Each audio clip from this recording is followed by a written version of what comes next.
analizar hoy día son los síndromes febriles, que es una causa importante de internación. ¿Quién no ha visto un EITU en la internación? La tifoidea, por la época que estamos entrando, también es frecuente, ¿no es cierto? Entonces, los dos síndromes febriles que se manejan es la infección del tracto urinario y la fiebre tifoidea. ¿Qué es lo que tenemos que saber de una infección urinaria? Primero tenemos que saber cuál es la etiología, ¿no es cierto? ¿Y cuál es la etiología más frecuente? Escherichia coli. ¿Qué más? Klebsiella. Creo que son los tres más frecuentes, aunque los estreptococos también están de por medio. Hablamos de los enterococos y hablamos del estafilococo, ¿cierto? Entonces, cuando hablamos del sistema urinario, ¿qué es lo que también debemos determinar? Que la estructura anatómica de un riñón está determinado por qué. ¿Ya? Está determinado por un riñón, bueno, dos riñones, dos ureteres, la vejiga y la uretra. Entonces, ¿por qué es una patología de alta frecuencia? Primero consideramos que es más frecuente en las niñas que en los niños, pero va a depender de la edad. Si son neonatitos y lactantitos menores de 6 meses, por naturaleza tienen la fimosis. ¿Qué es lo que pasa con la fimosis? Como va a producirse dentro del genital una sustancia protectora, si quieres, que es tejido graso, que se llama el esmegma, entonces si el niño no logra eliminar totalmente la orina, ese esmegma y la orina se considera ya riesgo de cultivo, ¿cierto? Porque por ese orificio tan pequeño que es la fimosis, las bacterias van a entrar. ¿Por qué? Porque el niño tiene predisposición de estar en contacto siempre con las heces, con el pañal que utiliza. Entonces, ese orificio la bacteria va a utilizar para ingresar y dentro del genital y está esperando el esmegma, que es tejido graso, que es medio de cultivo. Entonces se va a dar la infección urinaria. Se habla del lactantito, entonces más frecuente en el lactantito menor de 6 meses, o hablamos específicamente de los neonatos e incluso recién nacidos, que es más frecuente en el varón. Pero ¿qué pasa con la niña? La niña se caracteriza, y estamos hablando de niñas lactantes a partir de los 6 meses, un año y medio, que la uretra es corta de ellas. Al final tienen una región anal muy próxima. Entonces, el uso del pañal, la mala higiene y la contaminación de la vía urinaria, pues nos va a dar la probabilidad siempre de riesgo de contaminación, ¿no es cierto? Entonces, por esa condición de uretra corta, más proximidad y el uso de pañales, generalmente vamos a decir que es frecuente, ¿no? Pero ¿y por qué no todos los niños se enferman con infección del tracto urinario? Deberían enfermarse todos si estamos hablando de esa predisposición, ¿no es cierto? Entonces se dice que el sistema urinario tiene mecanismos de defensa que van a evitar la contaminación. Entonces decimos que normalmente, ¿qué hace el riñón? Es el responsable de filtrar el líquido y lavar todo el tracto urinario, ¿no es cierto? Entonces, la micción es el primer mecanismo que se va a considerar porque va a lavar todo el tracto urinario. Entonces, bacteria que esté ingresando pues va a ser eliminada.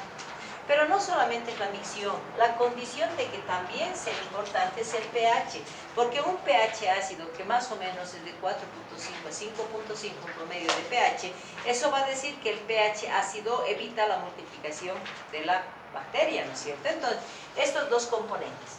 Pero fuera de ello, ¿qué tenemos? Que cada vez que el niño miccione va liberando la mucosa de la vejiga.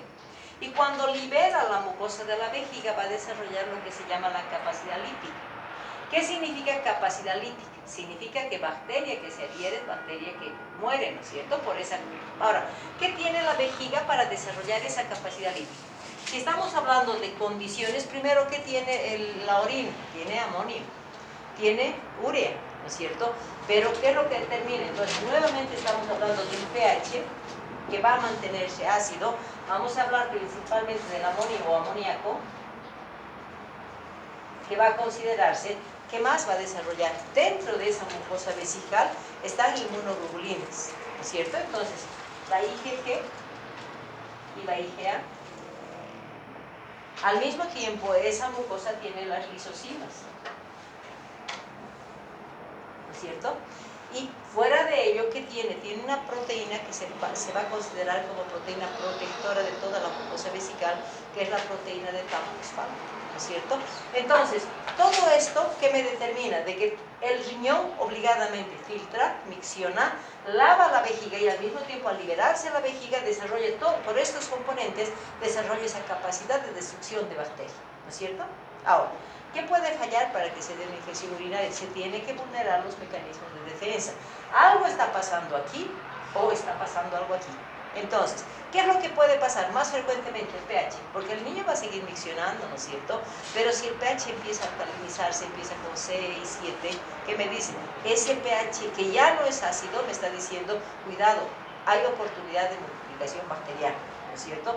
¿Y qué puede fallar en la vejiga? ¿Qué es lo que pasa normalmente con los niños? Cuando están con ganas de miccionar y están jugando, miccionan un poquito lo que significa la necesidad miccional, dejan de miccionar y siguen corriendo. Entonces, ¿qué es lo que hacen? Muchas veces retienen orina en la vejiga. Y al retener orina no le permite desarrollar su capacidad lítica. Entonces, esa orina que quedó se convierte en un medio de cultivo, ¿no es cierto? Y ese medio de cultivo nos va a llevar a infecciones urinarias. Entonces, es importante conocer primero el mecanismo de defensa. Y cuando ya hablamos de cuándo vamos a determinar una infección urinaria alta o baja, vejiga y uretra es igual a baja, ureter y riñón va a ser alta, ¿no es cierto? Entonces ya definimos eso. Si hemos determinado la etiología, hemos determinado cómo se defienda eso y sus capacidades de defensa del sistema urinario, entonces, ¿qué es lo que se va a dar en una infección urinaria? Se tiene que vulnerar mecanismos de defensa y tiene que ser invadido ese tracto urinario, ¿no es cierto? ¿Y cuáles son los 3 mecanismos de invasión o de afección del sistema urinario? Lo más frecuente es la vía ascendente, ¿no es cierto? Se dice que son 70-80% de probabilidad. Entonces, ¿por qué? Por las condiciones anatómicas que hemos dicho y por el uso del pañal de los niños que nos va a llevar precisamente a esa oportunidad de ascender las bacterias, ¿no es cierto? Y si tenemos una buena capacidad lítica y un buen vaciamiento, que esa bacteria o va a ser eliminada o va a ser destruida por esa capacidad. La otra vía de contaminación, ¿cuál va a ser? La vía hematógena, cuando tengamos bacterias circulando en la sangre.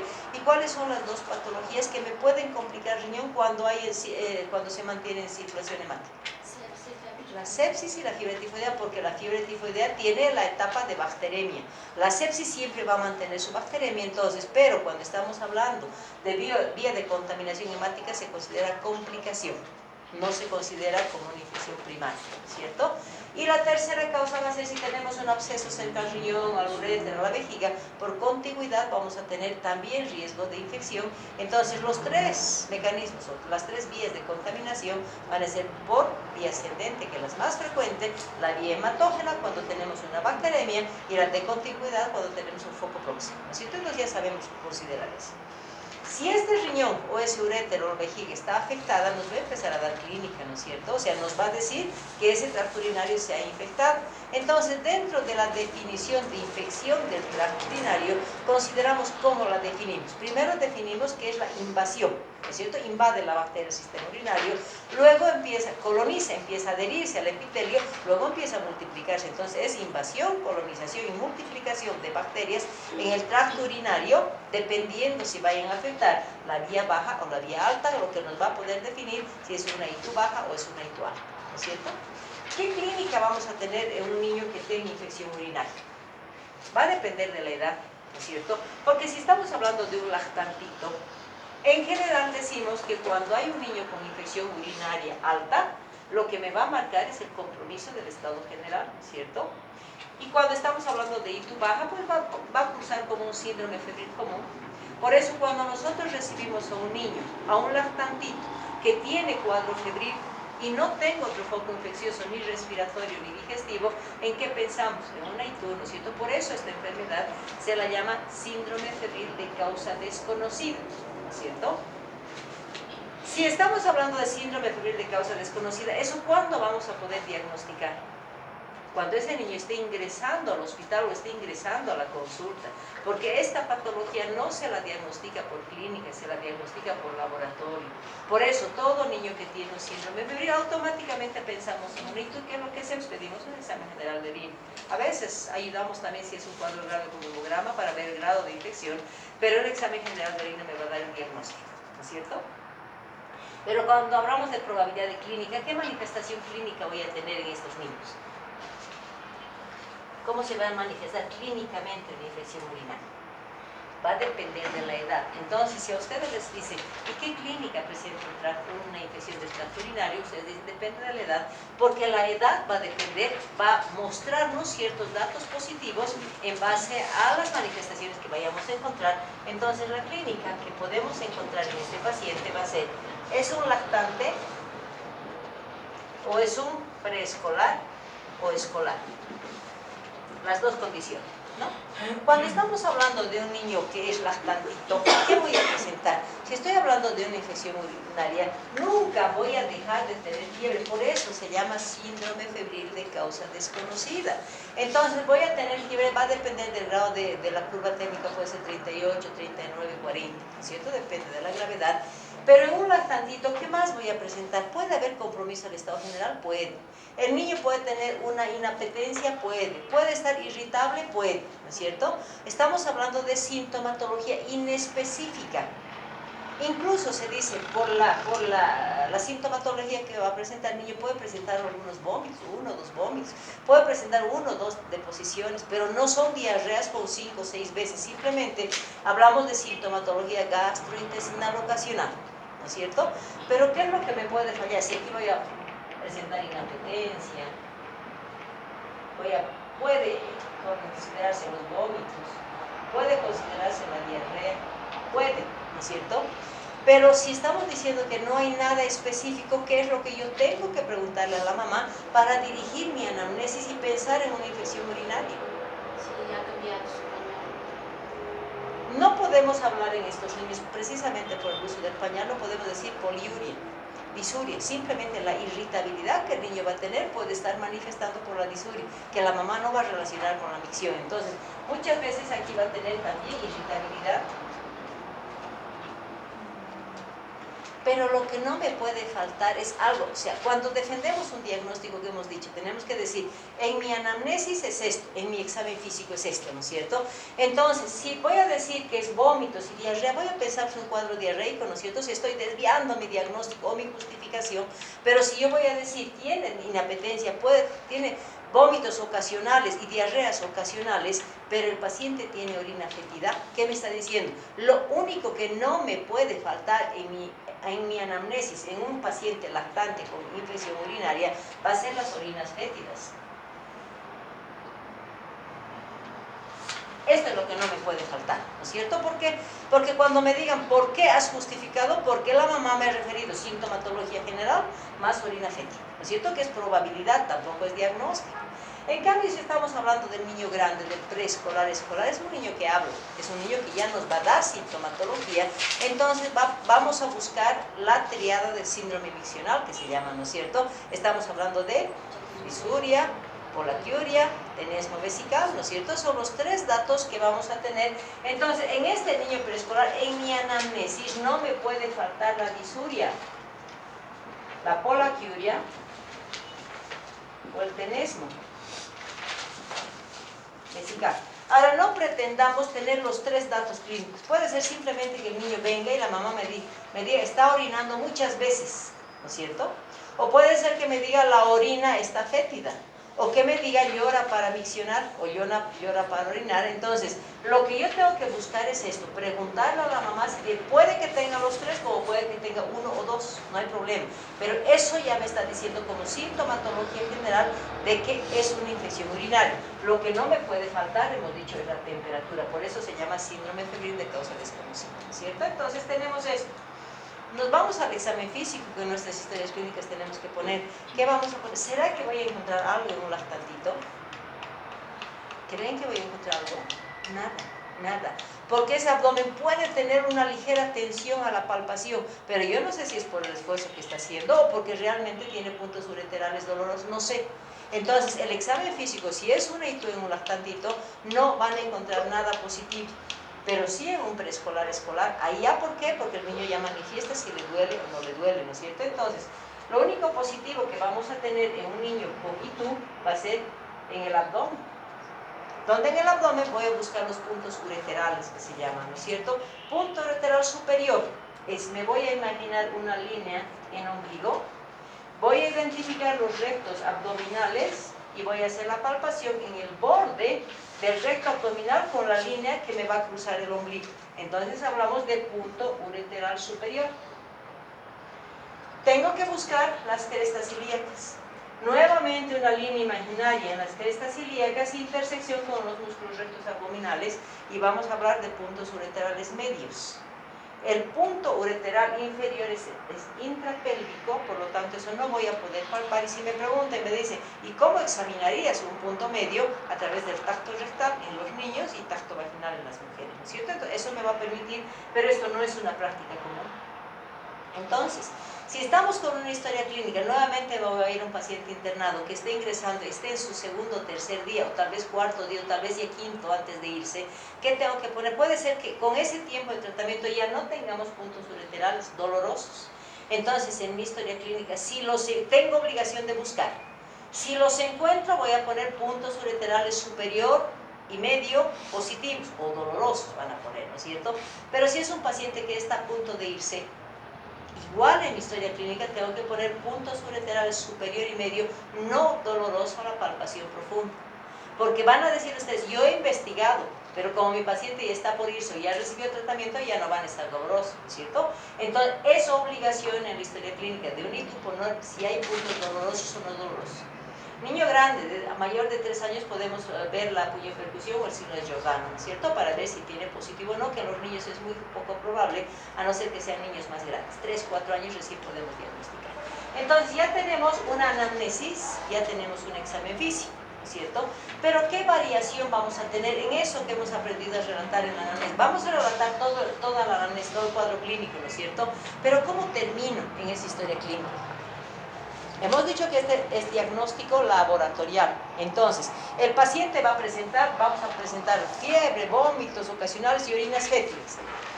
Por lo que la mamá consulta en emergencia o en ambulatorio donde le solicitan laboratorio, ¿no es cierto? ¿Por qué? Porque mismo teniendo disuria, polaquiuria y puntos ureterales positivos, yo no puedo diagnosticar ITU, porque el diagnóstico se basa en laboratorio. Entonces, en su anamnesis obligadamente tienen que poner por lo que solicitan laboratorios y se decide su internación. Entonces, ese examen general de orina les está decidiendo la internación, ¿no es cierto?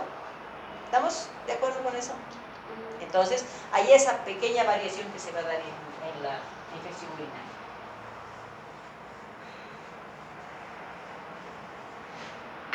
¿Y mi diagnóstico qué voy a poner?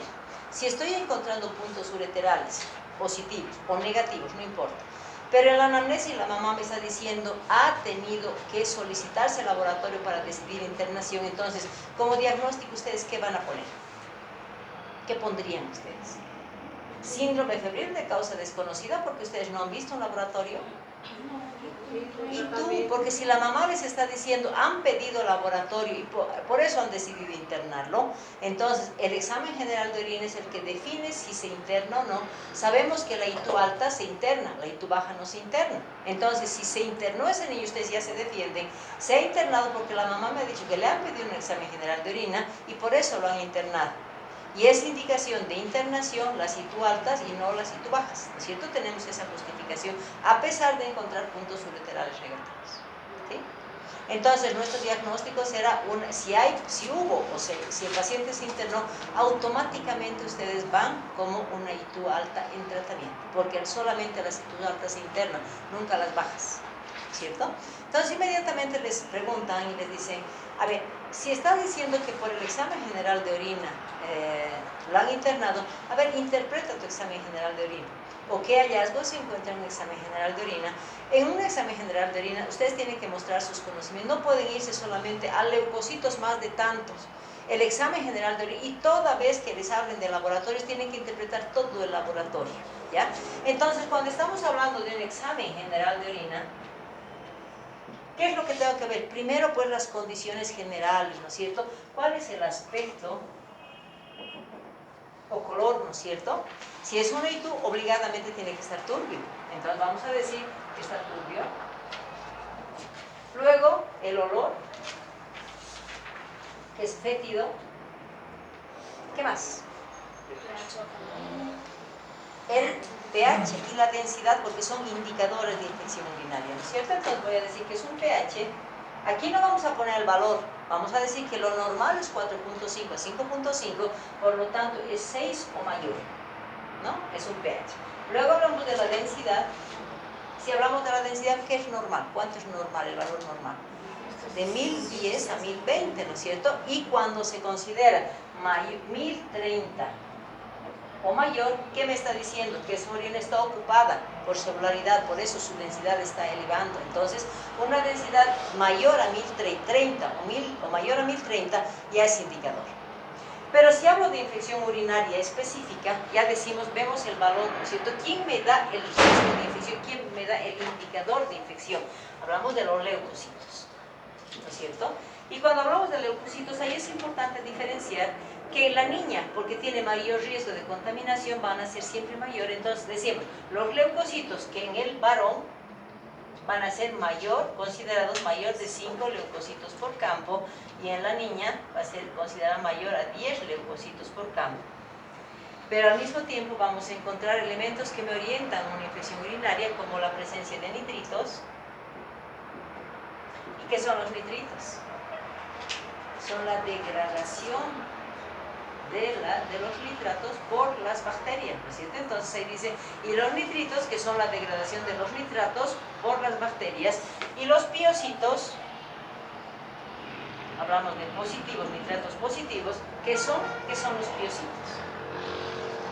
Que son la acumulación de 2 o más leucocitos. Entonces, no vayamos a decir solamente piocitos, nitritos. O sea, si yo tengo que mostrar lo que yo sé, entonces hagamos más amplia la respuesta. A eso me refiero con amplitud de respuestas que ustedes tienen que tener, porque tienen que mostrar sus conocimientos, ¿cierto? Hasta aquí se considera como hallazgo tanto en una ITU alta y en una ITU baja. Pero para considerar una ITU alta, vamos a encontrar primero que los cilindros. Considerando los cilindros hialinos como normales, pero los cilindros leucocitarios y los hemáticos van a ser considerados de escamación renal alta, por lo tanto es indicación de un ITU alta, ¿sí? Pero al mismo tiempo que vemos, si ese riñón está afectado, ¿qué se tiene que dar? Alteración en su filtración. Y los eritrocitos, por la misma infección, se van a empezar a destruir, van a hemolizar.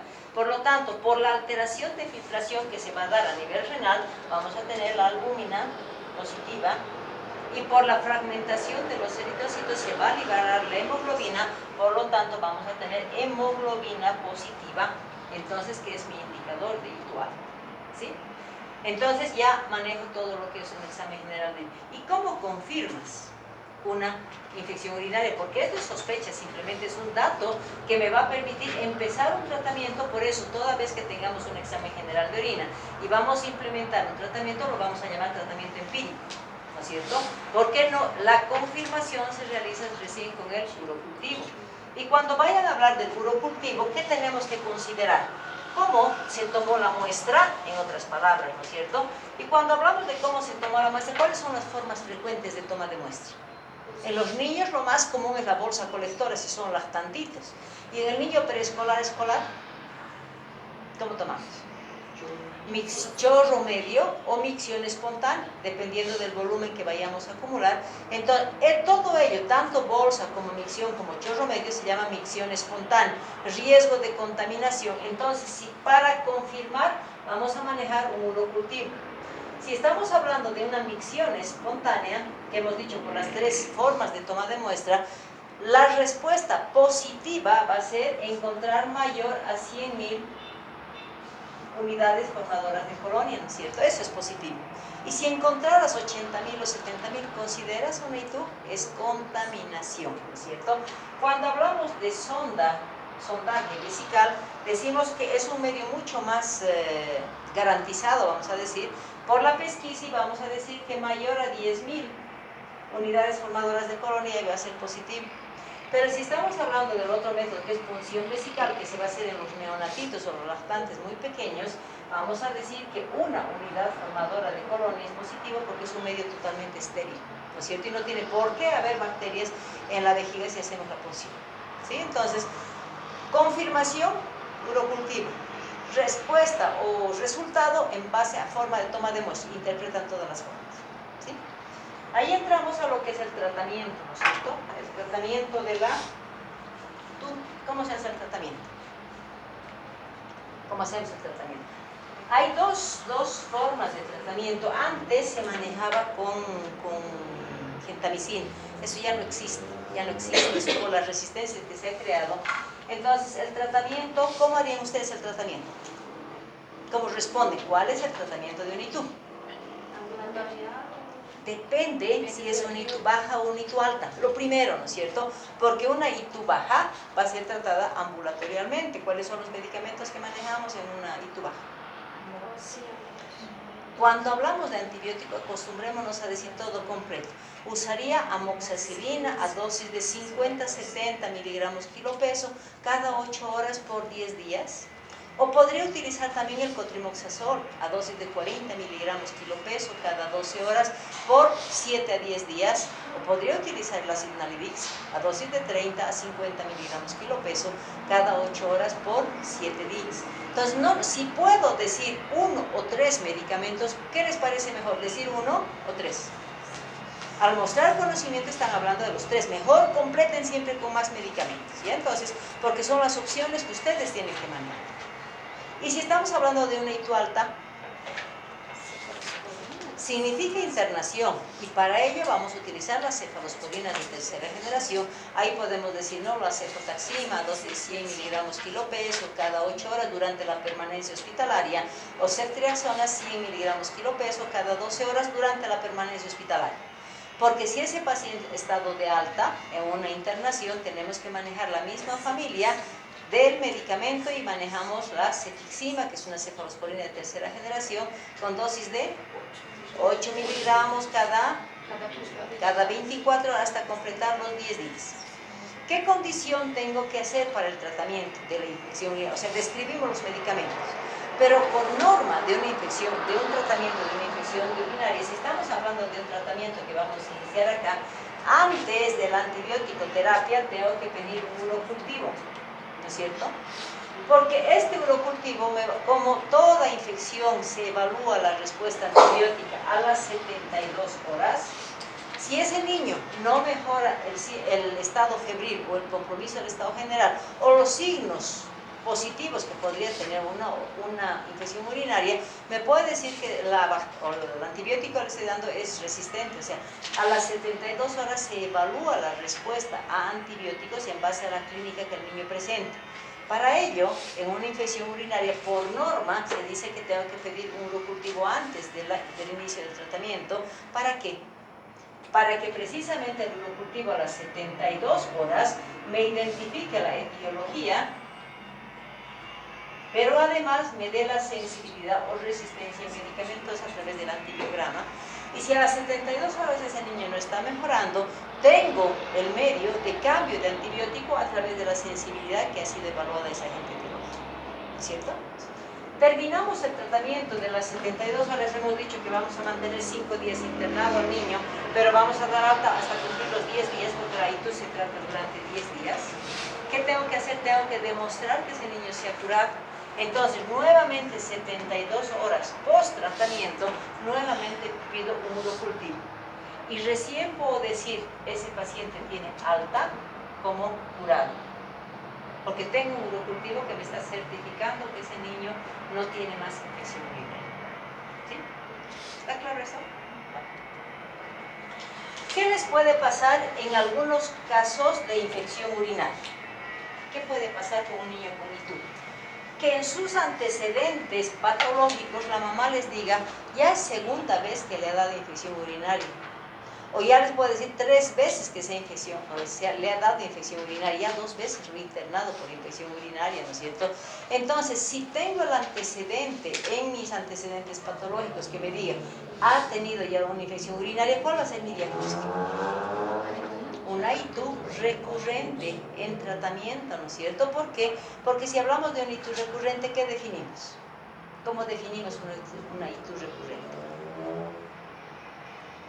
Como la infección urinaria que se presenta 2 en 6 meses y 3 en un año. Entonces, si en mi historia clínica la mamá me dice, hace 4 meses yo le he internado, está dentro del concepto, ¿no es cierto? Entonces, esa es una ITU recurrente. Y si me dice, hace 2 años le ha dado, ¿es ITU recurrente? No. Entonces, dentro de los antecedentes tenemos que enfatizar principalmente hace cuánto tiempo le dio. Porque sabemos que es una patología de alta incidencia en los niños, pero esa relación de 2 en 6 meses y 3 en un año, ya me está diciendo, ese es un ITU recurrente. ¿Sí? Cuando hablamos de la ITU recurrente ya sabemos la definición. Entonces, ¿cuáles son las causas que va a darse para que se dé esta ITU recurrente? Tiene que fallar algo, ¿no es cierto? Si estamos hablando de ITU recurrente. Entonces, si hablamos de ITU recurrente, ¿qué es lo que consideramos? Primero, nuevamente, nos vamos al riñoncito.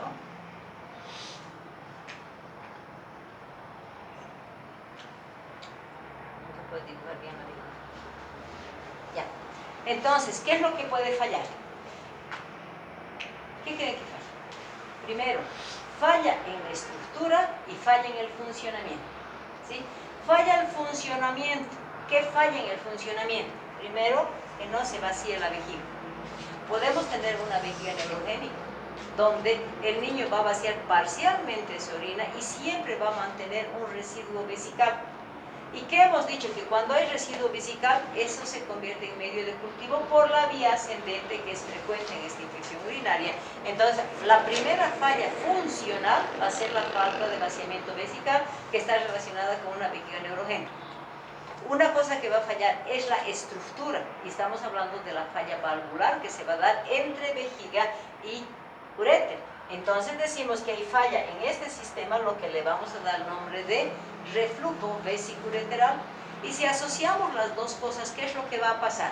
Si este niño está considerado como aquel que no vacía la orina y que esta orina va a ser contaminada, cada vez que el niño miccione, ¿qué es lo que va a pasar? Las bacterias se van a dispersar en toda la vejiga y van a aprovechar que hay falla de esta válvula y esta orina facilito se va a subir aquí.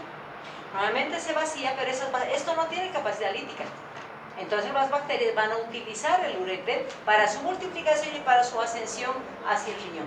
¿No es cierto? Entonces, cuando hablamos de ITU recurrente, falla funcionamiento y falla de la estructura, que es la falla del sistema valvular vesicoureteral, determinándose el reflujo. ¿Sí? ¿Cómo nosotros vamos a demostrar esas dos fallas? Tengo que demostrar porque toda ITU recurrente se tiene que obligadamente investigar, porque también podemos tener una duplicidad de ureteres, por ejemplo. Eso es, todas las anomalías congénitas que estén relacionadas con una duplicidad de ureter también está considerado como probabilidad de ITU recurrente. ¿Ya? Entonces, ¿qué hago para demostrar? Tengo que mostrar que ese riñón me esté fallando tanto en la estructura como en el funcionamiento. ¿Qué hago primero?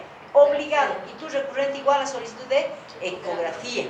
Porque la ecografía, ¿para qué me va a servir? Para valorar principalmente el riñoncito y ver los ureteres, ¿no es cierto? Entonces, en el riñón, en una ecografía, ¿qué voy a ver? Primero, si es un niño que ya está con daño renal, me va a reducir el tamaño. Y si está grave, me va a aumentar el tamaño. Entonces, me va a permitir valorar dimensiones donde va a tener un riñón pequeño, que es indicador de una insuficiencia renal crónico, o va a tener un riñón grande como señal de una hidronefrosis. ¿No es cierto? Primera condición. ¿Acaso la ecografía no me permite valorar las cicatrices renales? ¿Y las ITUs recurrentes renales no me van a producir cicatrices? Sí, entonces me va a permitir evaluar estructura renal y visualización de cicatrices. ¿Sí? Entonces, eso es mi ecografía. Y obviamente voy a ver si no tiene doble desemboque de ureter, todo ello, ¿no es cierto? Pero lo que me interesa es en la ecografía del riñón. Eso evaluó con la ecografía. Después, ¿qué le tengo que pedir?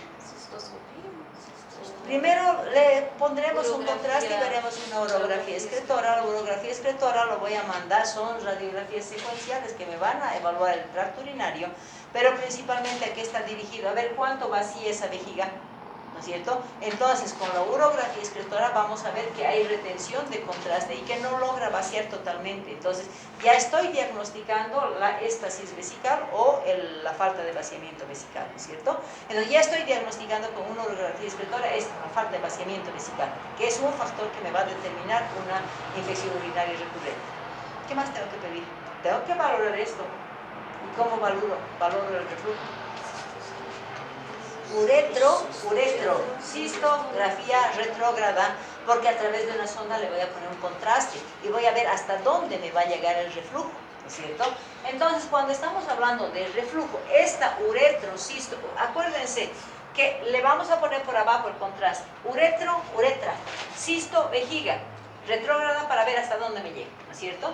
Entonces le voy a poner el contraste y ¿qué yo voy a valorar? Tengo que ver hasta dónde me está llegando ese contraste, lo que vamos a traducir como grados de reflujos, ¿no es cierto? Cuando hablamos de grados de reflujo, vamos a hablar de que va a llegar a la parte media del ureter. Entonces le vamos a dar un reflujo grado 1, ¿no es cierto?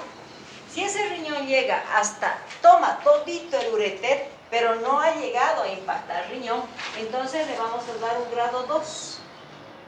Un grado 3 va a ser cuando ya empiece a fallar el riñón y va a tener una dilatación parcial biolocalicial, o sea, parte del riñón ya está afectado, y ahí ya me dice, cuidado, ya está empezando a alterarse el uréter, pero en mínima cantidad, entonces leve dilatación y leve tortuosidad. Cuando hablamos del grado 4, me dice que ya ha tomado todo el riñón. Aquí, en el grado 4, ya me va a empezar a mostrar la deficiencia del uréter. Entonces va a marcarse la dilatación y la tortuosidad, pero no va a ser grave. Lo que me va a mostrar totalmente falla del sistema renal es el grado 5. Entonces hablamos de 4, hablamos de 5. Cuando ese riñón ya no tiene capacidad de control, entonces va a establecer una hidronefrosis y la dilatación del uréter va a ser bien marcada y va a haber una incontinencia incluso del uréter, ¿no es cierto? Entonces, es importante determinar esto porque todo diagnóstico de alteración de reflujo vesiculoureteral va para cirugía. Ese es el tratamiento específico, ¿no es cierto? Pero cuando hablamos de un grado 1 y grado 2 nos da un tiempito todavía, ¿no es cierto? ¿Por qué? Porque ahí todavía nos permite preparar, diagnosticar bien a ese niño, por lo tanto, en esos niños vamos a utilizar una profilaxis durante 5 meses, 6 meses, hasta que se decida la cirugía. Y las profilaxis, ¿cuál es el objetivo de las profilaxis? Es mantener la orina estéril, ¿no es cierto? Entonces podemos dar el cotrimoxazol, pero como no es tratamiento, es solamente mantención de esterilidad, le damos a 50% de dosis, vamos a darle de 40 a 20 miligramos todos los días, una vez al día. Podemos utilizar el ácido naridíxico, lo mismo, a 50% de la dosis. Lo mismo podemos utilizar con la nitrofurantoína, pero el objetivo es que ese niño no vuelva a tener más infecciones para proteger ese riñoncito y no me complique, hasta que ese niño sea preparado para la cirugía correspondiente. Pero si yo estoy diagnosticando que tiene alteración ya renal, grado 3, grado 4 y peor grado 5, cirugía inmediata, dicen, ¿no es cierto? ¿Por qué? Porque en mí mismo esterilizando ya tengo un daño renal, entonces lo que tengo que hacer es evitar ese daño renal y la cirugía es inmediata, que es la única forma de corrección en este caso de reflujo, ¿no es cierto? Entonces, ¿cuál es el manejo de una ITU recurrente? ¿Cómo vamos a tratar? Díganme. ¿Cómo tratamos? ¿El mismo medicamento o no? ¿Cómo tratamos? Una ITU recurrente nunca se trata empíricamente. Una ITU recurrente se hace en base a sensibilidad medicamentosa porque tengo que proteger ese riñón. Entonces, una ITU recurrente, el tratamiento es en base al resultado de un antibiograma para que me determine qué medicamento directamente voy a utilizar, ¿no es cierto? Porque estoy cuidando ese riñoncito. En algún momento se dice que estos niños no van a tener condiciones de cirugía inmediata, entonces esos niños, pese a la esterilización de orina que se está dando, ¿qué es lo que tenemos que hacer? Un seguimiento. Y el seguimiento se hace a través de urocultivos. Si es un grado 3, 4, por ejemplo, voy a hacer urocultivos cada mes, ¿no es cierto? Pero si es un grado 1 y grado 2, voy a hacer urocultivos cada 2 meses. Entonces, si estamos hablando de que yo tengo que pesquisar la mínima probabilidad de una infección, es el urocultivo el que me decide si tiene infección, aunque no tenga ninguna clínica, esa es indicación de inicio de tratamiento nuevamente en base a la sensibilidad de medicamentos. ¿Sí? ¿Estamos? ¿Está clara infección urinaria? ¿Qué tengo que saber de infección urinaria? Hemos dicho, en mi anamnesis voy a poner todos los síntomas que la mamá me diga, todo puedo poner, pero lo que no me puede faltar es la orina fértil en el lactante, sino de qué me voy a agarrar, porque si voy a decir tiene vómitos, tiene diarrea, tiene fiebre, puede ser cualquier patología. Entonces, en mi anamnesis, en un lactantito, orina fértil, no me puede faltar eso. Y en el examen físico va a ser normal. En el niño grande voy a buscar los datos de síndrome miccional, puede tener uno o los tres, no hay problema, eso no me puede faltar, por lo menos un dato de disuria, polaquiurea. El resto de síntomas lo voy a poner, lo que vaya a encontrar compromiso del estado general, irritabilidad, inapetencia, que puede ir conllevando como síntomas inespecíficos, pero en el examen físico, en el lactantito mayor, no voy a poner nada, pero un lactantito o un preescolar me dice puntos ureterales obligatorios. Si los encuentro, los pongo. Si no los encuentro, digo negativos, porque yo he valorado como médico, ahora ya no tiene. Entonces me defiendo. Y si me dicen, ¿por qué crees que tiene puntos ureterales negativos? Porque mi paciente ya está con 3 o 4 días de internación, entonces posiblemente ya se ha curado. Porque solamente como se internan las situs altas, entonces yo supongo que tenía puntos ureterales y ahora ya no tiene. Así, entonces me defiendo un poco en base a lo que yo voy a encontrar, porque yo he buscado, solamente que no lo he encontrado. ¿Sí? ¿Qué tenemos que saber? Primero, etiología, mecanismos de defensa, medios de contaminación, principalmente, ¿no es cierto? Para luego, obviamente, es definir cuándo es alta, cuándo es baja, ¿no es cierto? Para después establecer tratamiento que hemos dicho, ¿no? El tratamiento en base a un examen general de orina que se llama tratamiento empírico. Este tratamiento tiene obligación de ser solicitado un urocultivo antes de la antibiótico-terapia para validar el tratamiento a las 72 horas. Y tengo obligación de que al final del tratamiento, a las 72 horas, tengo que demostrar que ese paciente ha sido curado. ¿No es cierto? Entonces manejamos eso. Y la ictus recurrente que hemos dicho que es lo que tenemos que enfocar.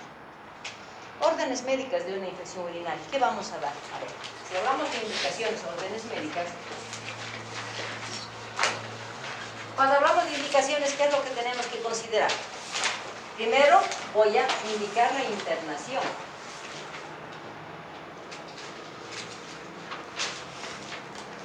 Entre las medidas generales, ¿qué tengo que indicar? Primero, la dieta. Control de signos vitales cada 8 horas. Eso es lo común, ¿no es cierto? Pero para ahí, ¿tú qué tengo que dirigir? Diuresis, balance hídrico. Balance hídrico. La diuresis no la voy a cuantificar, no me interesa cuantificar, me interesa cuánto está en la relación a lo que le estoy dando o está eliminando. Entonces, aquí como tercera indicación es balance hídrico. ¿Qué me falta en dieta? ¿Solamente le voy a dar dieta blanda, blanca? ¿O qué me falta para una infección urinaria? Que tengo obligación de dar. ¿Líquidos con qué? Con vitamina C. Entonces aquí hablamos de dieta blanda, blanca, lo que quieren, y líquidos con vitamina C. ¿Cuál es el objetivo de administrar la vitamina C? Si estamos diciendo que su mecanismo de defensa del tracto urinario es el pH, y en este caso se ha alcalinizado, entonces al darle vitamina C estoy potencializando ese pH. Entonces de esa manera también estoy combatiendo para que el pH ácido haga que las bacterias no se multipliquen, ¿no es cierto? Entonces es importante de manejar eso. Luego directamente es 3 soluciones. En soluciones hemos dicho que la solución de vía en pediatría es la glucosa al 5%, al requerimiento de, simplemente vamos a dar 50% del requerimiento basal, por lo tanto 50 ml por kilo de peso, porque es solamente para vía, ¿sí? En medicamentos, siempre colocamos los medicamentos que son más fuertes, vamos a decir, más agresivos, ¿no es cierto? Hablamos de los antibióticos, entonces vamos a dar cefotaxima. Y no puedo mencionar solamente la cefotaxima, ahí tengo que poner a 100 miligramos por kilo de peso. ¿Sí? Como este paciente va a tener fiebre, le puedo dar el paracetamol a dosis de 15 miligramos por kilo de peso. Pero las fiebres muchas veces son elevadas, entonces pese al paracetamol se indica la dipirona a 15 o 20 si quieren miligramos, 20 miligramos por kilo de peso, pero si la temperatura es mayor a 38.5, o sea, es PRN, en otras palabras, la dipirona, ¿no es cierto? Hemos terminado con los medicamentos. El quinto va a ser laboratorios. Y el laboratorio, como ya le pidieron el ego antes de la internación, ya no le voy a volver a pedir, pero sí tengo que pedir el hemograma. Por integralidad de atención, le voy a pedir al niño coproparasitolol. Pero lo más importante es el urocultivo antes del antibiótico terapia. Entonces vamos a pedir eso, ¿sí? Y finalmente el sexto es, hablamos cuidados de enfermería y comunicar cambio, ¿cierto? Entonces manejamos eso como indicaciones médicas. ¿Sí? ¿Y la impresión diagnóstica se pone incluir tratamiento? Y tu alta en tratamiento, porque está en tratamiento, porque tú confirmaste con tu ego y ahora está en tratamiento. ¿Hay alguna pregunta de ellos? ¿Cuál es el último laboratorio? Laboratorio urocultivo, antes de la antibiótico-terapia y terminas en cuidados de enfermería y comunicar cambios.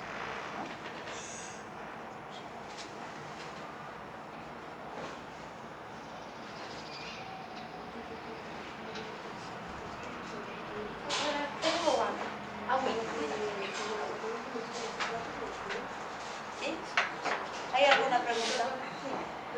Periurocultivo, pero empieza el tratamiento, ¿no? No, antes de entrar con antibiótico, urocultivo y después introduce antibiótico.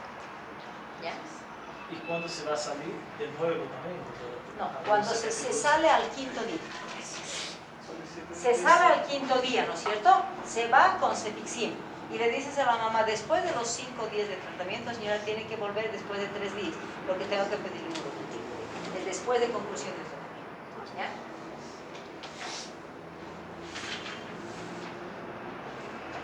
¿No hay pregunta de ellos? Vamos, tifoidea. Cuando hablamos de tifoidea, ¿qué tengo que saber de tifoidea? Que es una infección gastrointestinal, ¿no es cierto? Entonces, para entender un poquito la historia clínica, vamos a pensar primero que la tifoidea es una bacteria, primero es una bacteria gram negativa, ¿no es cierto? Que obligadamente tiene que ingresar por los alimentos. ¿Cuáles son las dos bacterias que se consideran las bacterias del viajero? La E. coli y la tifoidea, la salmonella tifi. Muchas veces les preguntan y dicen, a ver, háblame, ¿cuál es la diferencia entre una salmonelosis y una tifoidea? ¿Cuál es la diferencia entre una salmonelosis y una tifoidea? Salmonelose no es sistémica, es gastrointestinal. Ya.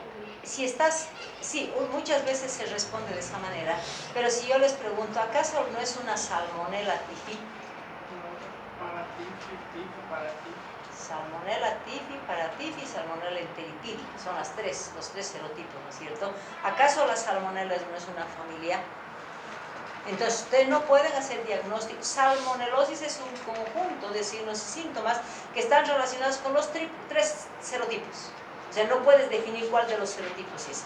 Entonces, cuando ustedes dicen cuál es la diferencia, la salmonella es una familia de bacterias que alberga los tres serotipos, que es una salmonella tífila, paratífila, entérica. Solamente en estos serotipos se puede hacer la diferencia cuando una salmonella tifi es una multisistémica. En cambio, la salmonella paratífila, entérica es intestinal. Entonces, no me manejen como salmonelosis cuando no es específico cuál de los serotipos es, por lo tanto es un cuadro inicial. Pero se tipifica ese cuadro cuando ya se identifican la sintomatología clínica específica de cada uno de los serotipos, ¿cierto?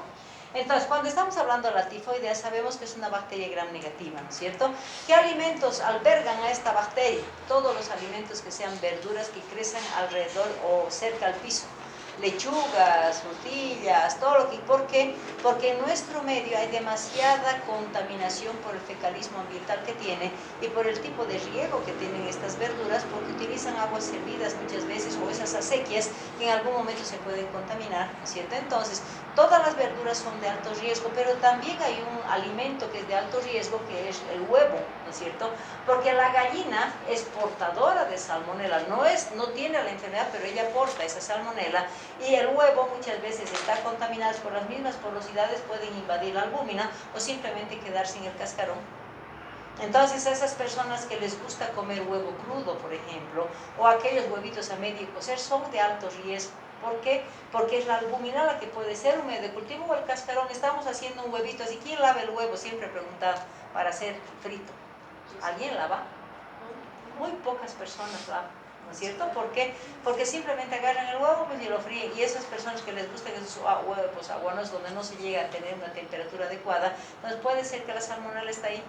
O una práctica común con huevo es la mayonesa casera que hacen, ¿no es cierto? Entonces, o las mayonesas que están guardadas en todos los restaurantes, que si son mayonesas hechas por ellos, la salmonela vive feliz porque es albúmina, es aceite, ¿no es cierto? Entonces, la mayonesa es un medio alto de cultivo también de la salmonela. Entonces, y siempre vamos a tener el riesgo de que tengamos esta probabilidad. Entonces, esta bacteria ingresa al sistema digestivo va a depender del pH y del volumen bacteriano para convertirse en nivel patógeno para decidir ingresar o no ingresar. ¿No es cierto? Vamos a suponer que ese niño no tenga un buen pH y que la bacteria haya ingresado. No le gusta el duodeno, la Salmonella typhi. ¿A qué le gusta? Es el ilio, ¿no es cierto? Entonces el ilio, ¿qué es lo que va a hacer? Como cualquier bacteria, va a empezar a producir una inflamación, va a utilizar al ilio para su multiplicación, pero mientras se multiplica y va a dar inflamación, va a dar pues una sintomatología gastrointestinal, ¿no es cierto? Entonces este niño me va a dar un poco una diarrea secretora si quieren, y como es una bacteria, ese niño va a ir con fiebre.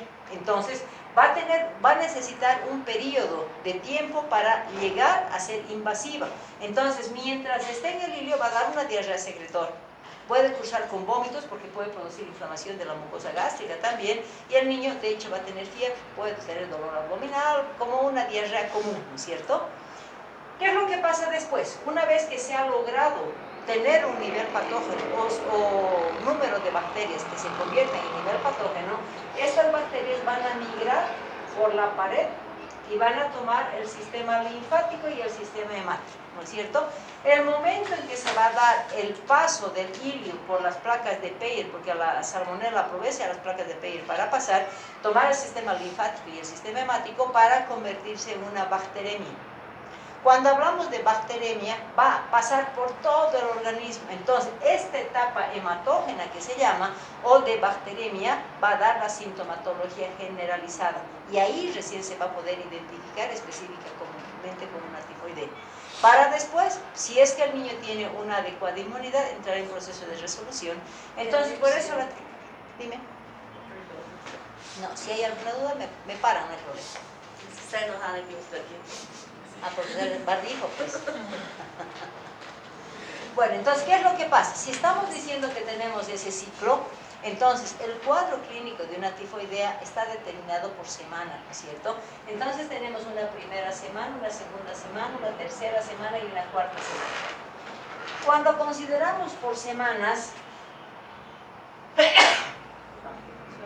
¿qué es lo que decimos? La primera semana, ¿qué nos va a dar? Sintomatología iliar. Entonces, ese niño va a cursar con la temperatura porque el hecho de tener una invasión bacteriana, su organismo se está defendiendo con fiebre. Si estamos hablando de que aquí se va a dar un proceso inflamatorio y puede tomar la mucosa gástrica, también este niño puede presentar vómitos, puede presentar diarrea, puede presentar dolor abdominal.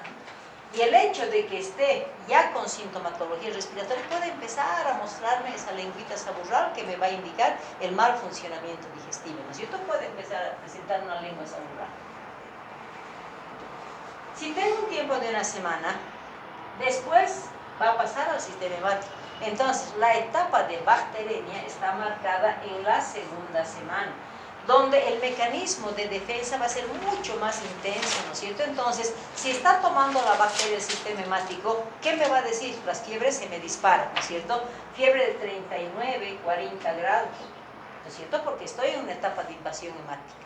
Pero esta fiebrecita, ¿qué es lo primero que me va a decir en el niño? Tengo que relacionar, normalmente cuando un niño está con fiebre y nos vamos a los signos característicos, ¿cómo va a estar esa frecuencia cardíaca? Aumentada, porque se dice que cada grado centígrado de incremento va a aumentar 10 latidos por minuto aproximadamente, ¿no es cierto? Entonces, si es un niño que está con una fiebre alta, voy a esperar una taquicardia directamente. Pero ¿qué me va a empezar a avisar que es una tifoidea? Que no va a presentar taquicardia. Entonces, lo primero que me va a permitir comparar esa fiebre con la frecuencia cardíaca va a ser la bradicardia.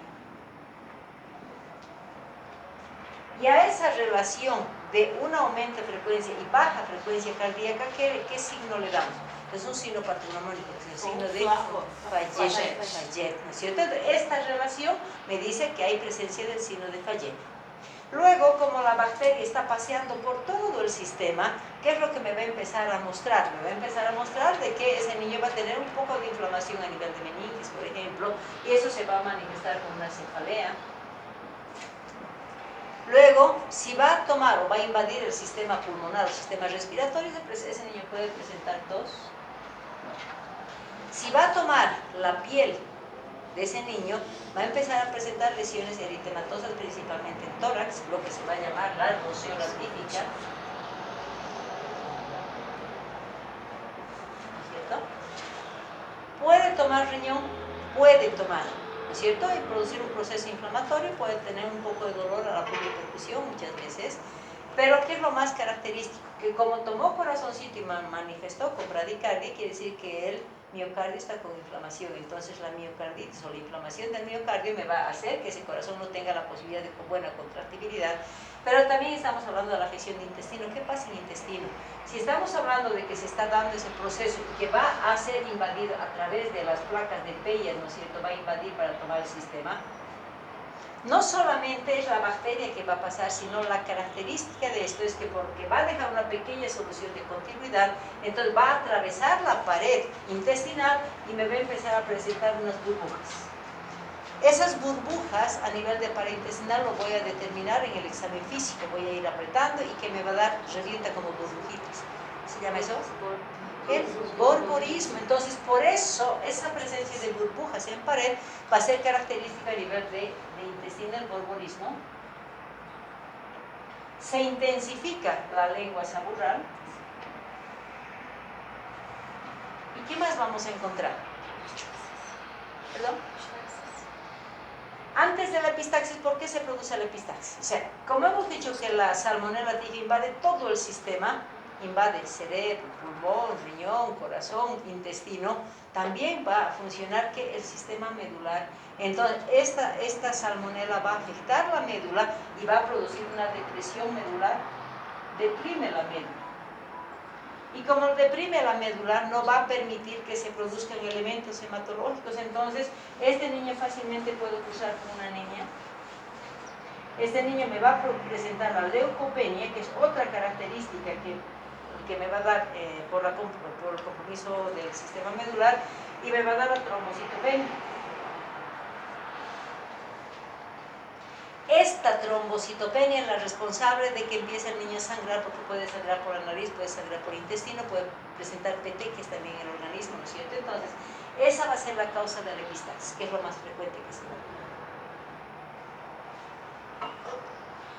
Si hemos tenido una segunda semana, la tercera semana puede ser simplemente continuidad, la misma sintomatología, pero agravándose, ¿no es cierto? Pero ¿qué riesgo tengo después de la segunda semana? ¿Qué es lo que se puede dar? Que la bacteria decida localizarse en un órgano definido. Entonces, si la bacteria decide localizarse, me va a dar lo que se llaman las complicaciones. Y cuando hablamos de complicaciones, si ese niño, si esa bacteria va a decidirse quedarse en el cerebro, me va a dar la meningitis tífica. Si se queda en corazón, me va a dar las miocarditis tíficas. Si se queda en pulmón, las neumonías tíficas. Si se queda en riñón, pielonefritis tífica, ¿no es cierto? Todo eso me va a dar como complicación. Entonces son infecciones localizadas, pero con el componente de salmonella typhi. ¿Qué es lo que me preocupa? Y si estamos hablando del sistema medular, me va a producir una aplasia medular, ¿no es cierto? Entonces son las complicaciones que se va a dar o simplemente van a ser signos de gravedad. Pero nuevamente entra el factor más afectado, que es el intestino. ¿Qué es lo que va a pasar con ese intestino? Ya tengo el borborismo. ¿Y qué pasa con ese borborismo?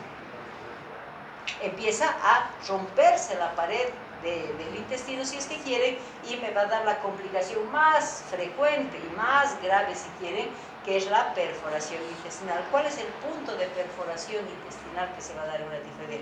¿Cuál lugar específicamente prefiere? El ilio terminal, ¿no es cierto? Entonces el punto y así como se da la perforación, como tengo una trombocitopenia, empieza a sangrar. Entonces la asociación de esa perforación intestinal con la hemorragia intestinal va a ser lo que me va a dar la complicación más frecuente, aunque las otras también se pueden presentar, ¿sí? Ese niño, se supone que con la clínica, pues el niño va a acudir al hospital y vamos a hacer tratamiento, ¿no es cierto? Y si hacemos el tratamiento, vamos a lograr parar el proceso infeccioso y no vamos a dejar que eso siga progresando.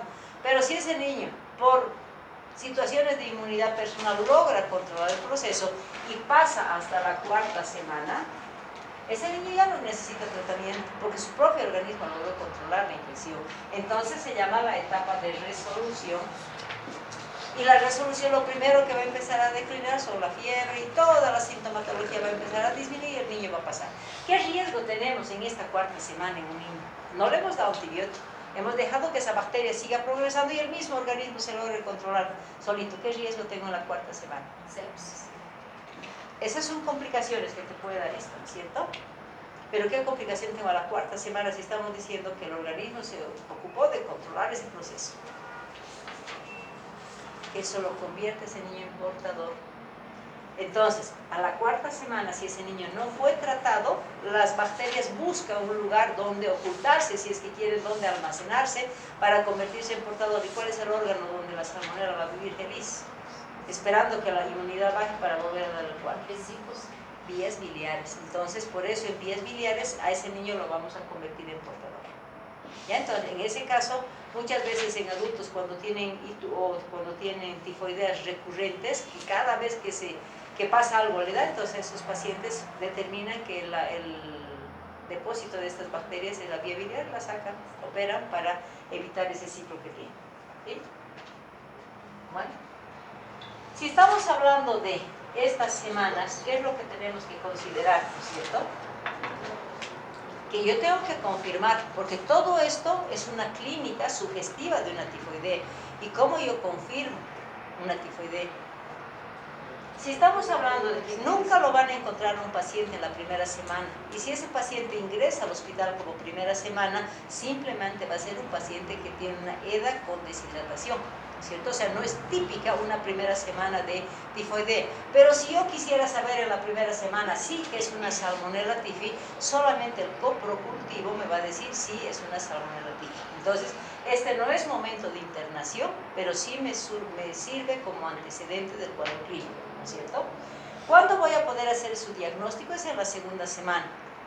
Donde si estamos diciendo que la bacteria está paseando por todo el organismo, voy a poder hacer todos los cultivos que yo quiera. Voy a poder hacer un urocultivo, hemocultivo, cultivo de líquido cefalorraquídeo, un mielocultivo, lo que ustedes quieran, porque en todo lado está la Salmonella tifi. Entonces, en esta semana los cultivos son su característica, ¿no es cierto? Pero no voy a esperar hasta las 72 horas que me den el cultivo. Entonces, ¿qué exámenes puedo utilizar en los servicios de salud para decir, cuidado, es una tifoidea? Podemos manejar el hemograma. Cuando estamos hablando del hemograma, ¿qué espero de un hemograma infeccioso? Lo lógico es que como es una bacteria gram negativa, tengo una leucocitosis importante y tengo una desviación a la izquierda importante. Eso es lo que me dice lo normal, ¿no es cierto? Pero aquí tengo una depresión medular. Entonces, esa depresión medular se va a manifestar en el hemograma, donde en el hemograma voy a tener una leucopenia, pese a tener una diseminación hemática por bacteria, tengo una leucopenia, voy a mantener la desviación a la izquierda, porque dentro de ese número va a priorizarse nuevamente los polimorfonucleares, pero lo que me va a caracterizar es la aeosinofilia. Ni un eosinófilo vamos a poder encontrar. Justificación no se sabe, pero es su característica del hemograma, ¿no es cierto? Entonces, en el hemograma voy a tener esto. Pero pese a tener esto, no se olviden que otros procesos también me pueden llevar a la leucopenia, ¿no es cierto? Entonces, lo común del manejo va a ser una reacción de Vidal.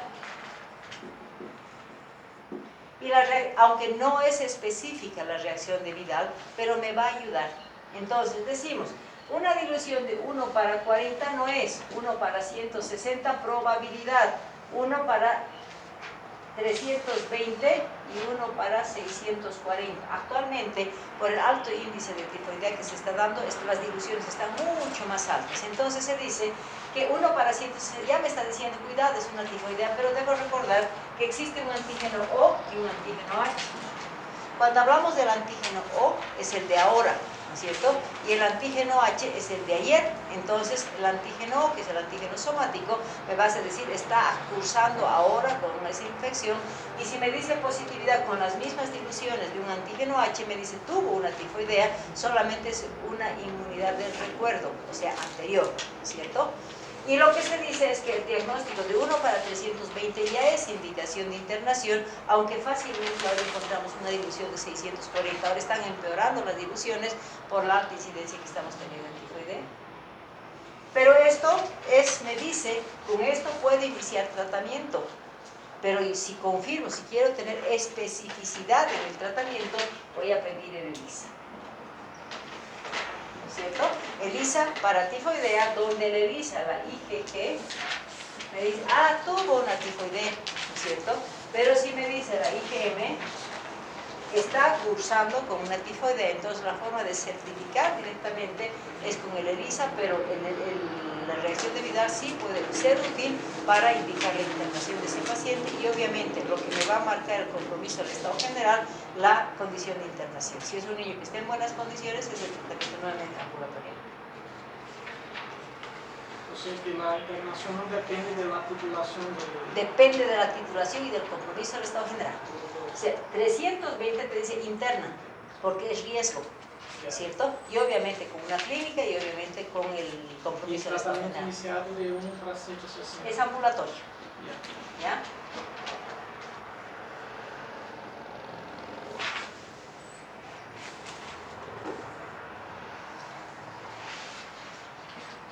¿Y cuál es el tratamiento que vamos a implementar en una tifoidea?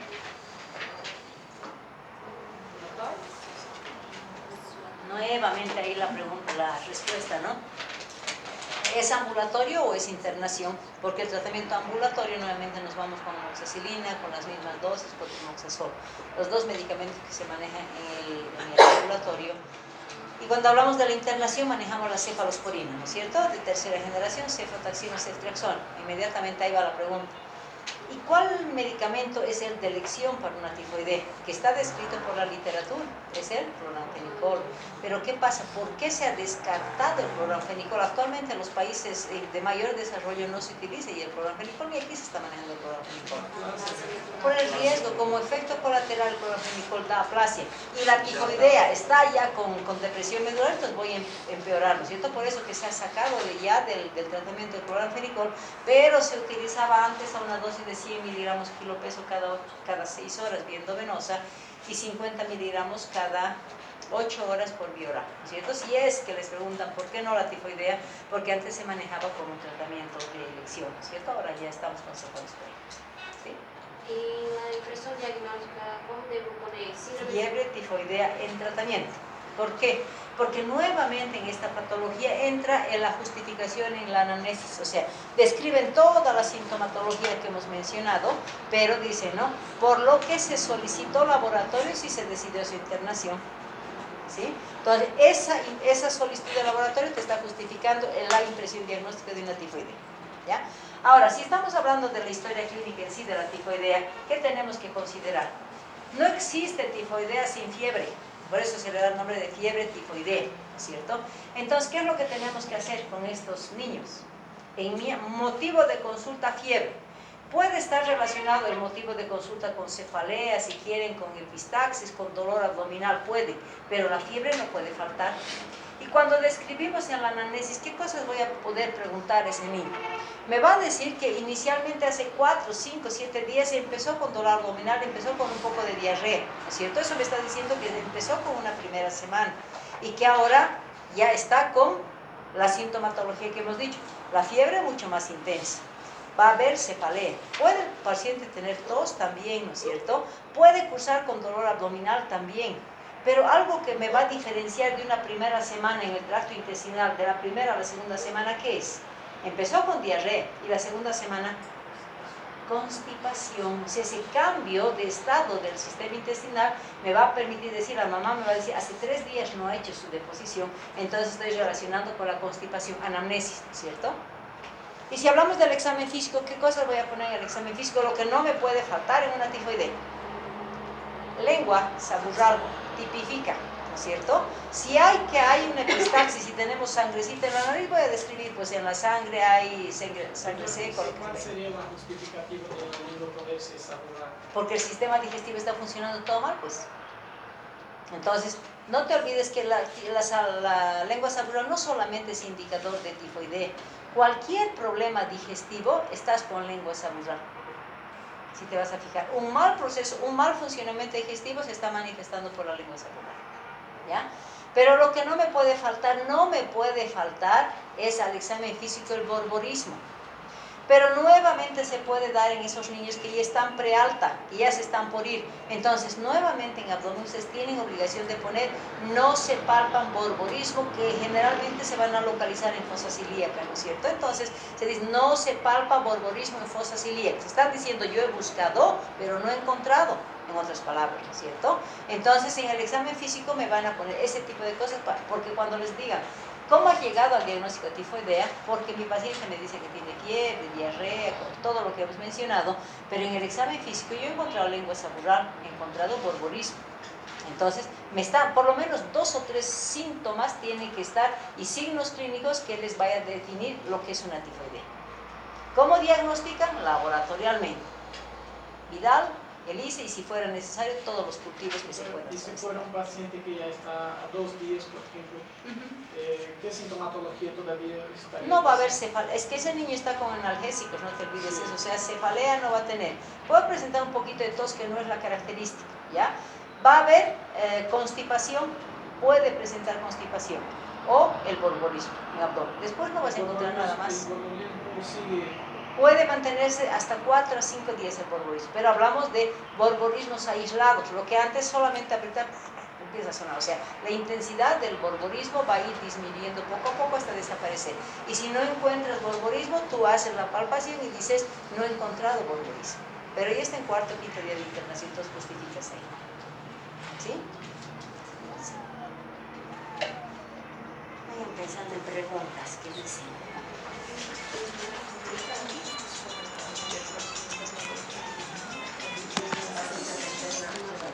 Hola. Hola Pamela, ¿cómo estás?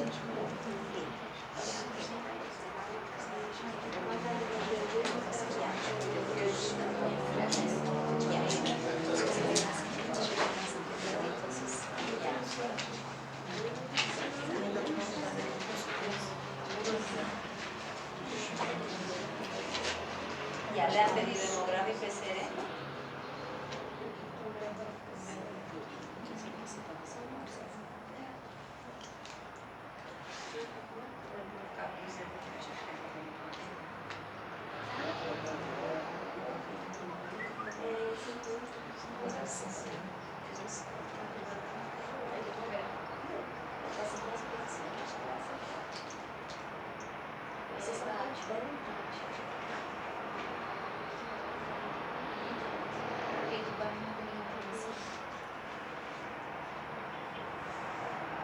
Pamela, dime. Sí.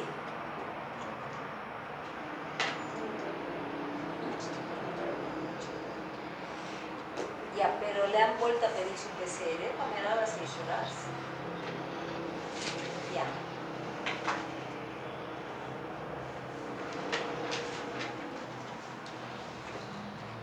No, entonces lo dejan sin antibióticos, solamente se observa, pero dime una cosa, ¿cómo está lactando?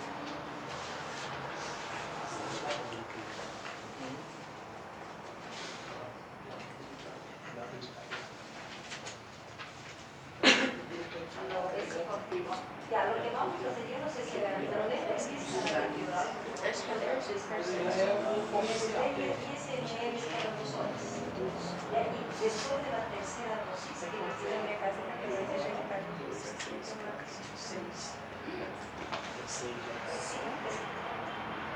¿cuánto se revisa primero? ¿Y qué dice la doctora Vidal?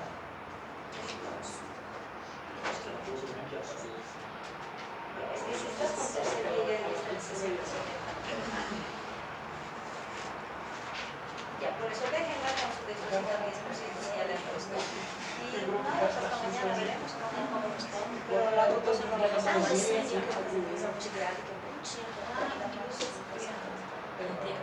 Ponle día a requerir de 70 días y mañana. ¿Ya? Si es que no quisiera, Pamela, empiezas con glucosa 10% bioral, 10 ml cada 2 horas. Si es que se te resiste, pero intenta que resista. ¿Ya?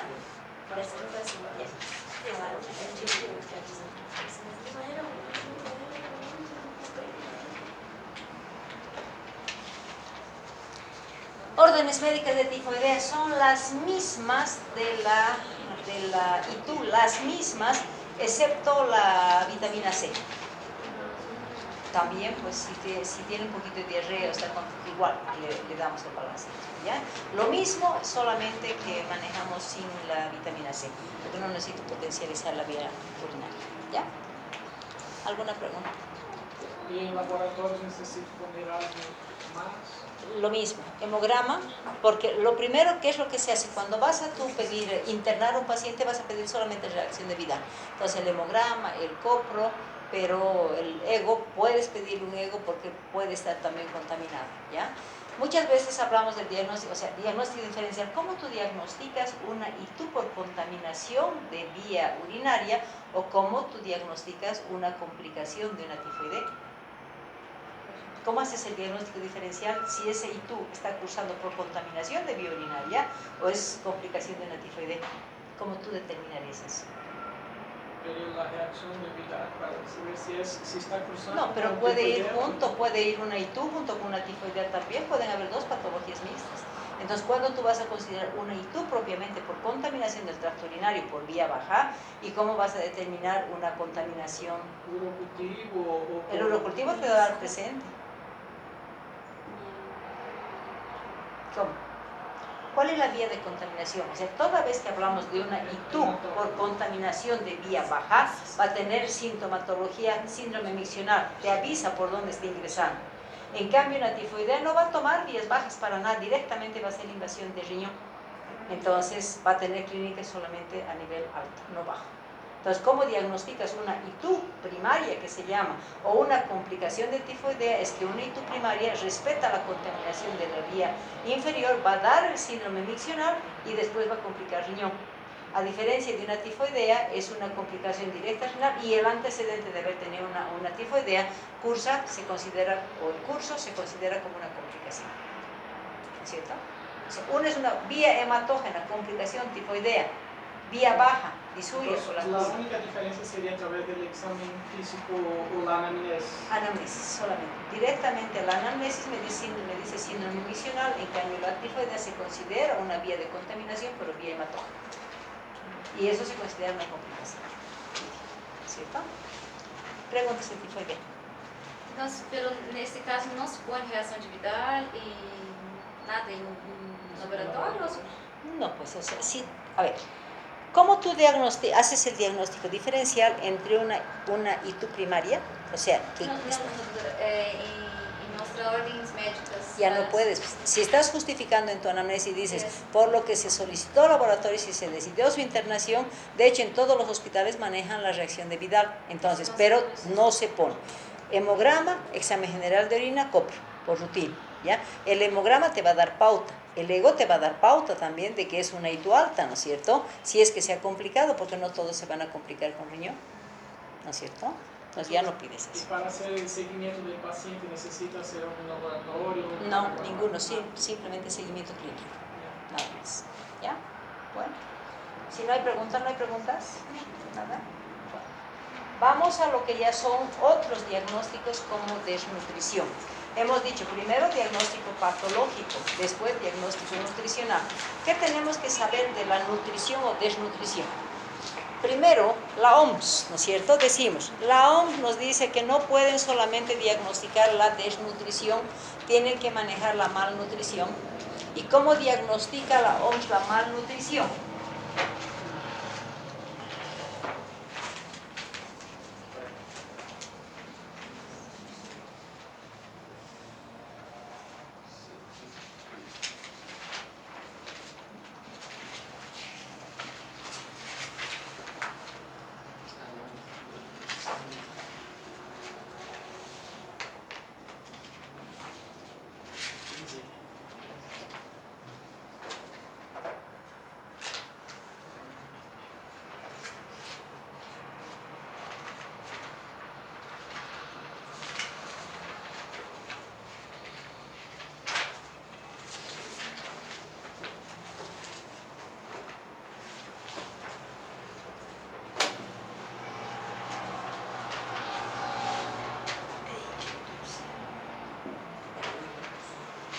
Entonces, dentro de los conceptos de desnutrición, la Organización Mundial de la Salud, porque les pueden preguntar, ¿y la OMS cómo diagnostica la nutrición?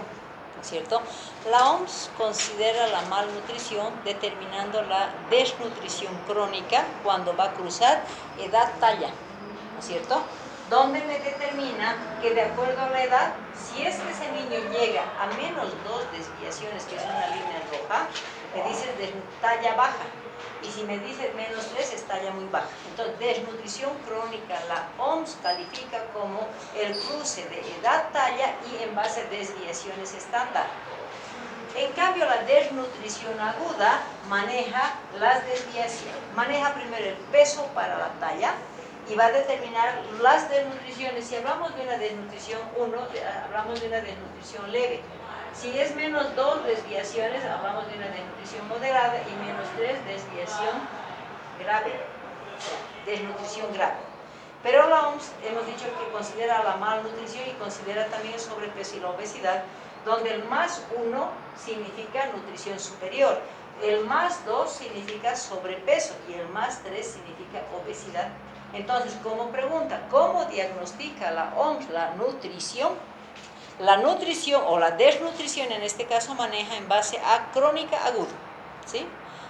Toda la OMS maneja en base a desviaciones estándar. Y hablamos de talla crónica, menos 2, talla muy baja, menos 3. Y si hablamos de la nutrición, hablamos de menos 1 es desnutrición leve, menos 2 desnutrición moderada y menos 3 desnutrición grave, más 1 nutrición superior, más 2 sobrepeso, más 3 obesidad. OMS, ¿cierto? Ahora, ¿cómo se clasifica en general la desnutrición? La desnutrición se clasifica primero por tiempos. ¿Cómo clasifica? Es una desnutrición aguda, aquella que va a perder peso. Es una desnutrición crónica, la que va a impactar talla, ¿no es cierto? Manejamos esos dos conceptos. Cuando hablamos de desnutrición por déficit de peso, estamos hablando de la desnutrición por Gómez, ¿no es cierto? Y Gómez, ¿qué es lo que me dice? Que Gómez determina los grados de desnutrición. Me dice, es desnutrido de primer grado cuando va a tener un déficit de peso de menos 10 a menos 24%. Es de segundo grado cuando va a tener de menos 25 a menos 39%. Y es de tercer grado cuando va a tener de menos 40 o mayor por ciento. ¿Sí? ¿Y cómo saco esas deficiencias? En base a las fórmulas. ¿Recuerdan las fórmulas? Manejamos. Ya. Primero Gómez dice, calculen el peso ideal, ¿no es cierto? ¿Y en base a qué se calcula el peso ideal? En base a la edad. Porque si estamos hablando de las fórmulas, no sé si recuerdan las fórmulas y decimos, ¿no? A ver, de un mes a 11 meses, dice, edad en meses por 0.5 más 4 si es niña, 4 si es niña y 4.5 si es varón. Eso me dice, ¿cierto? Si es un niño de 1 año hasta los 5 años, es edad en años por 2 más 8 si es niña y 8.5 si es varón. Si es de 6 años a 10 años, es edad en años por 3 más 3 si es niña y 3.5 si es varón, ¿no es cierto? Manejamos eso. Ya.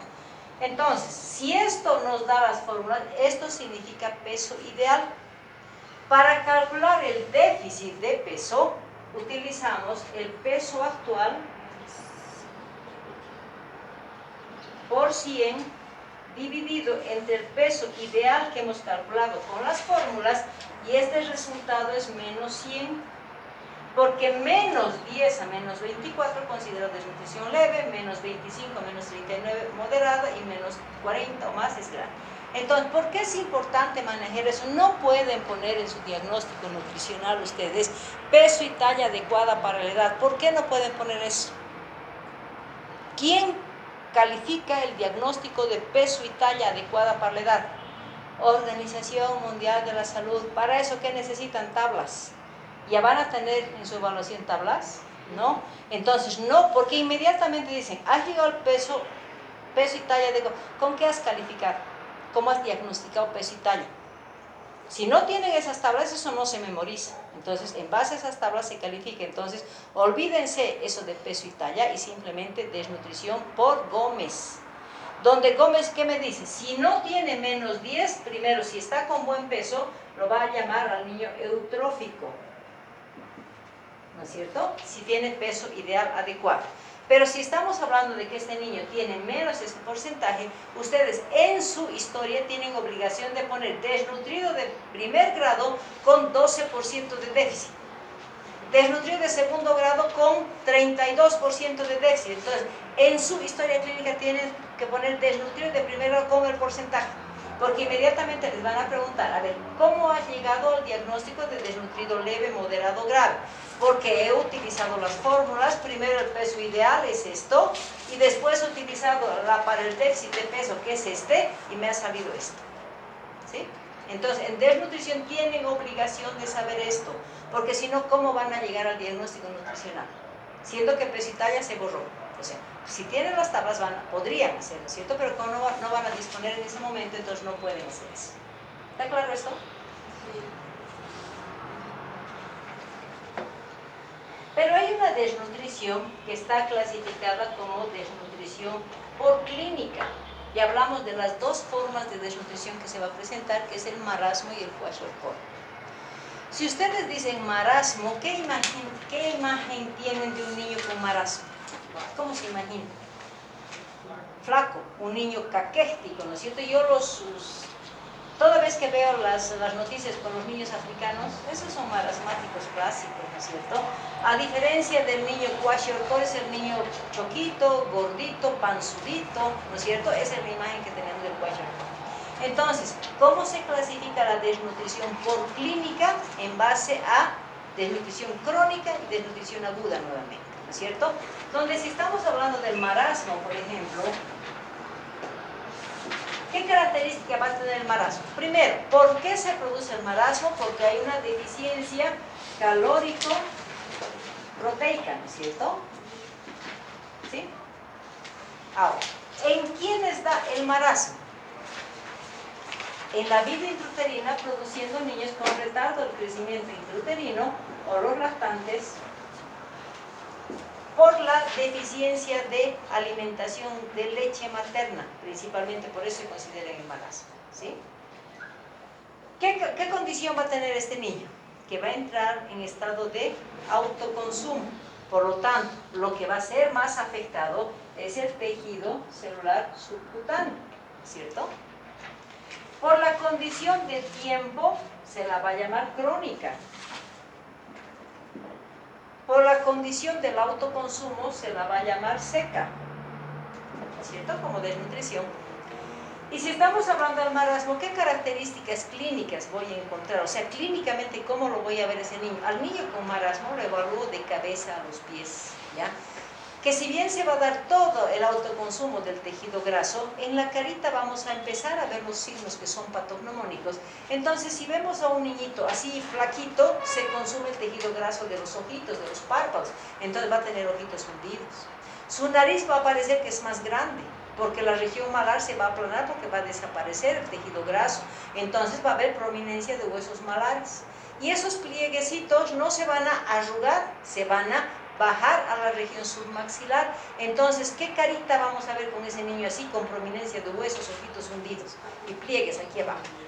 La cara del viejo, llamada también facies volterianas. Entonces ya hemos identificado la cara. Luego vamos bajando y nos vamos a tórax, donde todo el tejido graso nuevamente se va a reabsorber. ¿Y qué va a aparecer? ¿Qué va a haber? Prominencia de qué? Entonces vamos a visualizar la prominencia de la parrilla costal y vamos a ver toda la estructura del tórax, ¿no es cierto? Luego va a bajar ese consumo del tejido graso abdomen. Se lo va a consumir todo de la pared abdominal, la va a dejar una pared tan delgada que nos va a permitir que visualizar los movimientos intestinales, ¿no es cierto? Luego va a pasar a la región glútea. En región glútea, ¿qué vamos a ver? Glúteos aplanados, porque es la porción donde va a tener más tejido graso, pero nuevamente esa piel le va a sobrar y los pliegues van a ir a la región subglútea. Por esa prominencia de pliegues subglúteos se le va a dar otro signo que es característico, que es el signo del payaso, ¿no es cierto? Como ese pantalón del payaso que es todo colgando, por eso se le da ese signo. Y finalmente vamos a extremidades. Se va a consumir el tejido graso, pero también se va a dar componente atrofia, se va a atrofiar el músculo, por lo tanto van a ser extremidades piel y hueso, ¿no es cierto? Porque el músculo como se está atrofiando, entonces va a quedar el hueso y la piel, no va a quedar más, pero sí se va a visualizar muy bien, parece que hasta rodillas y tobillos más grandes tuvieran, ¿no es cierto? Porque todo se ha autoconsumido. Además, este niño va a empezar a tener cambios en el comportamiento. Inicialmente, cuando se está desarrollando, es un niño llorón que va a querer más comida, va a ser irritable. Pero cuando ya se establece la desnutrición, ¿qué es lo que va a pasar a ese niño? Va a ser apático, indiferente, ni siquiera va a tener voluntad de llanto. Entonces, esa hipotonía, hipoactividad y la indiferencia al medio, si quieren, lo va a caracterizar al marasmático. ¿Sí? Entonces, ¿qué hacemos con este niño? ¿Cómo se manejan niños con marasmo?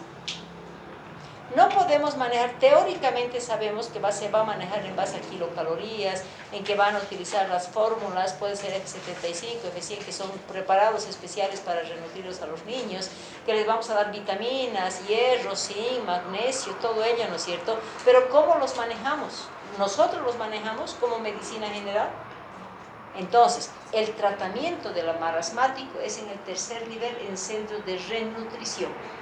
Yo sé que les dan la alimentación fraccionada, que utilizan fórmulas especiales como la F75, F100, que la alimentación le van a dar fraccionada cada 2 horas, que le van a dar vitaminas, le van a dar minerales, pero eso depende de la respuesta de cada niño. Entonces el proceso de renutrición es responsabilidad de especialidad en nutrición para sacarlos de ese proceso. O sea, no nos vamos a meter a que nosotros manejamos.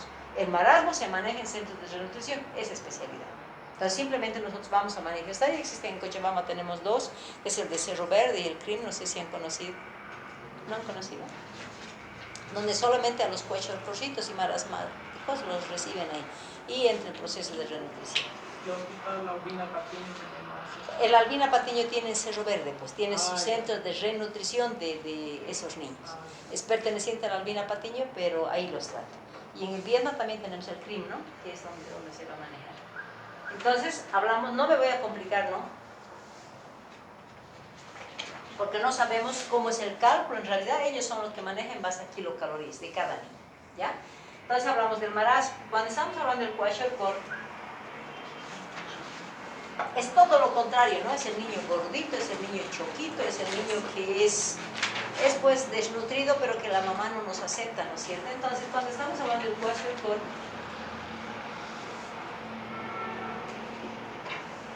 ¿qué manejamos? Primero, su característica es déficit de proteínas y después calorías. Entonces, déficit proteico-calórico, ¿sí? ¿En quién les va a dar? En el niño grande que come mala alimentación, que come comida chatarra. Entonces hablamos del preescolar y el escolar, ¿no es cierto? ¿Qué característica va a tener este niño? Como la proteína va bajando, entonces, ¿qué es lo que se va a producir como característica general? Es un niño edematoso, entonces el edema es su principal signo, ¿no es cierto?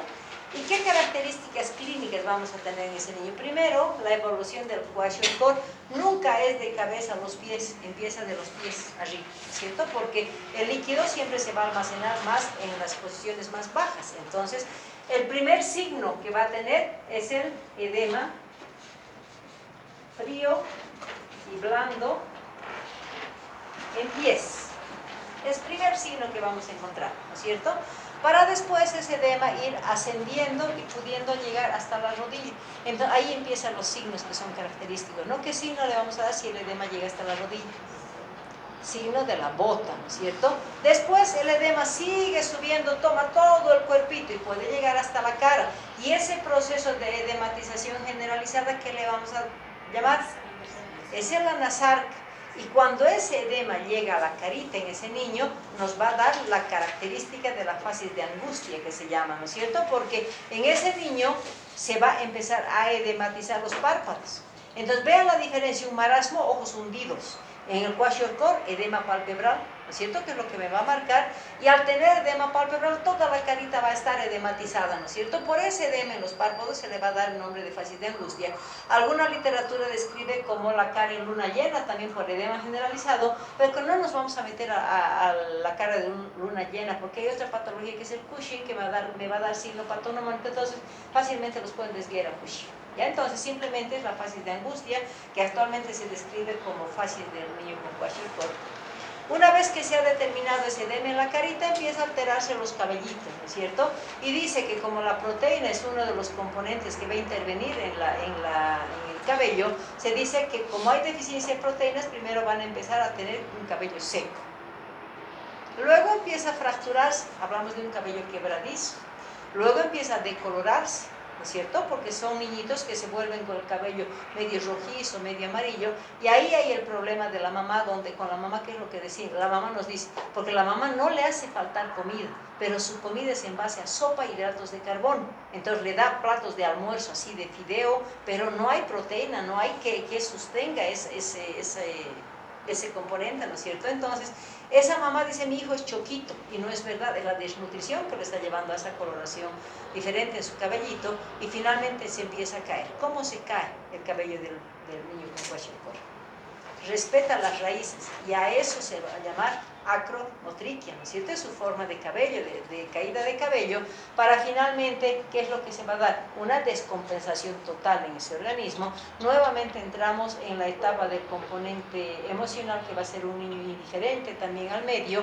¿Y qué es lo que hacemos? Nuevamente es un niño que tiene que ser manejado en un tercer nivel, porque las complicaciones más graves en este niño, como hay un edema marcado en todos los espacios, entonces las deshidrataciones en este niño son bien complicadas. Entonces por eso es que se maneja la renutrición nuevamente en centros de tercer nivel, ¿ya? Con las características correspondientes. ¿Sí? Entonces, si tenemos un niño con marasmo o con kwashiorkor, siempre entra en el combo. Hazme el diagnóstico diferencial clínico entre un marasmo y kwashiorkor. Es común eso, ¿no es cierto? Cuando estamos hablando de Gómez, por ejemplo, toda vez que tengan el diagnóstico nutricional eutrófico, ¿cómo has llegado al diagnóstico de eutrófico? Ahí tiene que entrar Gómez obligadamente, ¿sí?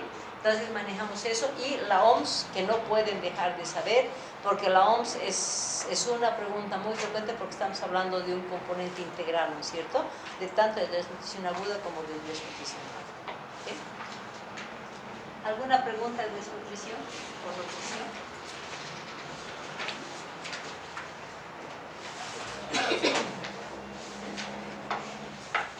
Una cosa que es importante es... vamos a tomar ya un poquito, me voy a adelantar un poquito a lo que es temas de investigación en los niños, como es la displasia de cadera. Cuando hablamos de displasia de cadera, ¿qué debemos considerar? Displasia de cadera. ¿Qué es displasia de cadera para ustedes? ¿Cómo definimos una displasia de cadera? ¿Y por qué es importante saber? ¿Qué es displasia? Displasia, anormalidad, ¿no es cierto?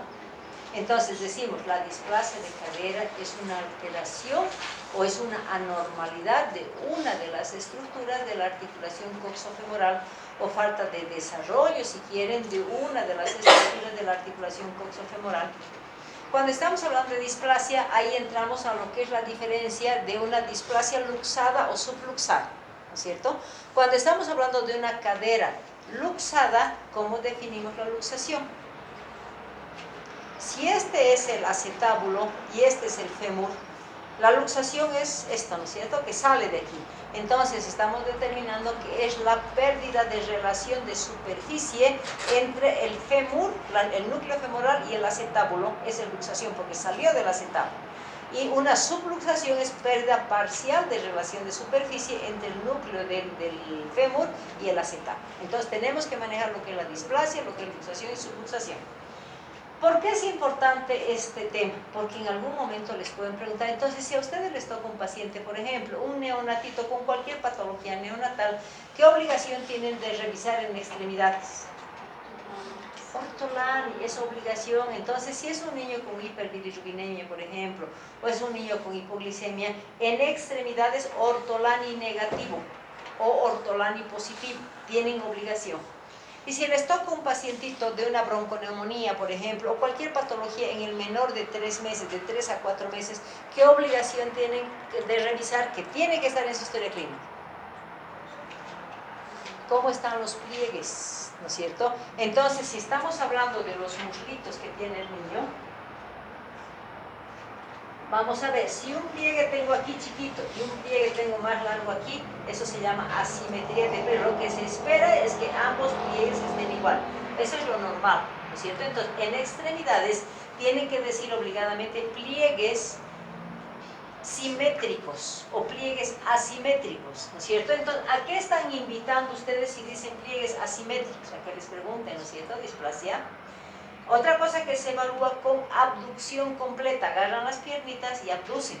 Entonces, en un niño de 3 a 4 meses tienen obligación en extremidades de evaluar pliegues y abducción.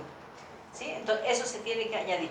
Porque si no ponen eso y sus evaluados son pediatra, ya se ha evaluado displasia de cadera porque a los 3 meses se tiene que evaluar. Entonces no podemos permitir eso, ¿no? Que nos pregunten porque tenemos que hacer todo completo, todo bien, hemos dicho, ¿no es cierto? Entonces, cuando estamos hablando de displasia de cadera, en el recién nacido la evaluación de un ortolani Barlow es sugestivo, no es diagnóstico. Se diagnostica a los 3 meses y nuevamente sospechamos cuando tiene pliegues asimétricos o de lo contrario tiene una limitación en la abducción. Entonces esa es probabilidad porque la displasia de cadera se la diagnostica radiológicamente o ecográficamente, ¿no es cierto? Entonces, como en nuestro medio tenemos radiológicamente el medio, entonces nos vamos a imaginar que estos son los acetábulos. Vamos a marcar un acetábulo.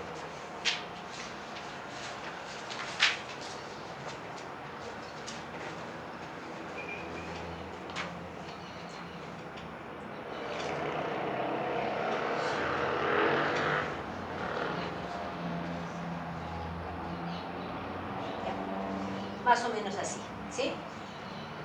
Si hablamos de una displasia de cadera, la radiografía que le vamos a pedir es una radiografía de pelvis, pero en posición. ¿Qué posición? AP, porque tengo que valorar de adelante para atrás, ¿cierto? ¿Qué voy a identificar? Voy a identificar primero los acetábulos. ¿Qué tengo que hacer en los acetábulos? Primero voy a buscar el punto ínfero interno de acetábulo. Estamos marcando los 2 puntos, ¿no es cierto? Eso voy a hacer una línea horizontal, líneas horizontales, y se la va a llamar la línea de Hilgen-Reiner. Luego voy a tomar el punto ínfero interno de acetábulo y voy a trazar una perpendicular, ¿no es cierto? Si trazo aquí, es eso. A esto le vamos a dar el nombre de la línea de Perkin. ¿Sí? Con eso estoy conformando 4 cuadrantes, ¿no es cierto? 1, 2, 3, 4. ¿Sí? Entonces, ¿ven ustedes de ahí? ¿Sí? ¿O no? ¿Medias? Me voy a ver un poco más. Entonces, ¿qué es lo que hacemos? Hemos dicho, puntos ínfero-internos del acetábulo, línea de Hilgen-Reiner. Puntos superoexternos de acetábulo, voy a hacer una prolongación y le voy a dar el nombre de línea de Perkin. Con eso voy a conformar 4 cuadrantes. ¿Para qué son los 4 cuadrantes? Para buscar la tríada de Putin. ¿Qué significa tríada de Putin? Significa de que después de que yo he unido estos dos puntos, voy a trazar una línea y voy a trazar una línea, ¿cierto? Entonces voy a unir esos puntos para medir el ángulo acetabular.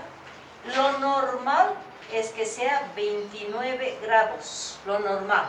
En este caso vemos que es mayor, entonces 30 grados o mayor significa displasia. Luego voy a buscar el núcleo de la cabeza femoral. Si el núcleo está en el cuadrante interno y se lo visualiza, digo que es un núcleo presente. Pero si aquí solamente tengo un puntito de núcleo o a veces está ausente, decimos que el segundo elemento es la hipoplasia del núcleo de cabeza femoral. El tercer elemento es de que la línea de Perkin esté coincidiendo con la parte media del fémur, que estamos viendo aquí, ¿no es cierto? Esto es lo normal. Pero aquí, ¿qué es lo que pasa con el fémur? Está desplazado al cuadrante externo. Entonces, el tercer elemento es desplazamiento de, esto se llama metáfisis, ¿no es cierto?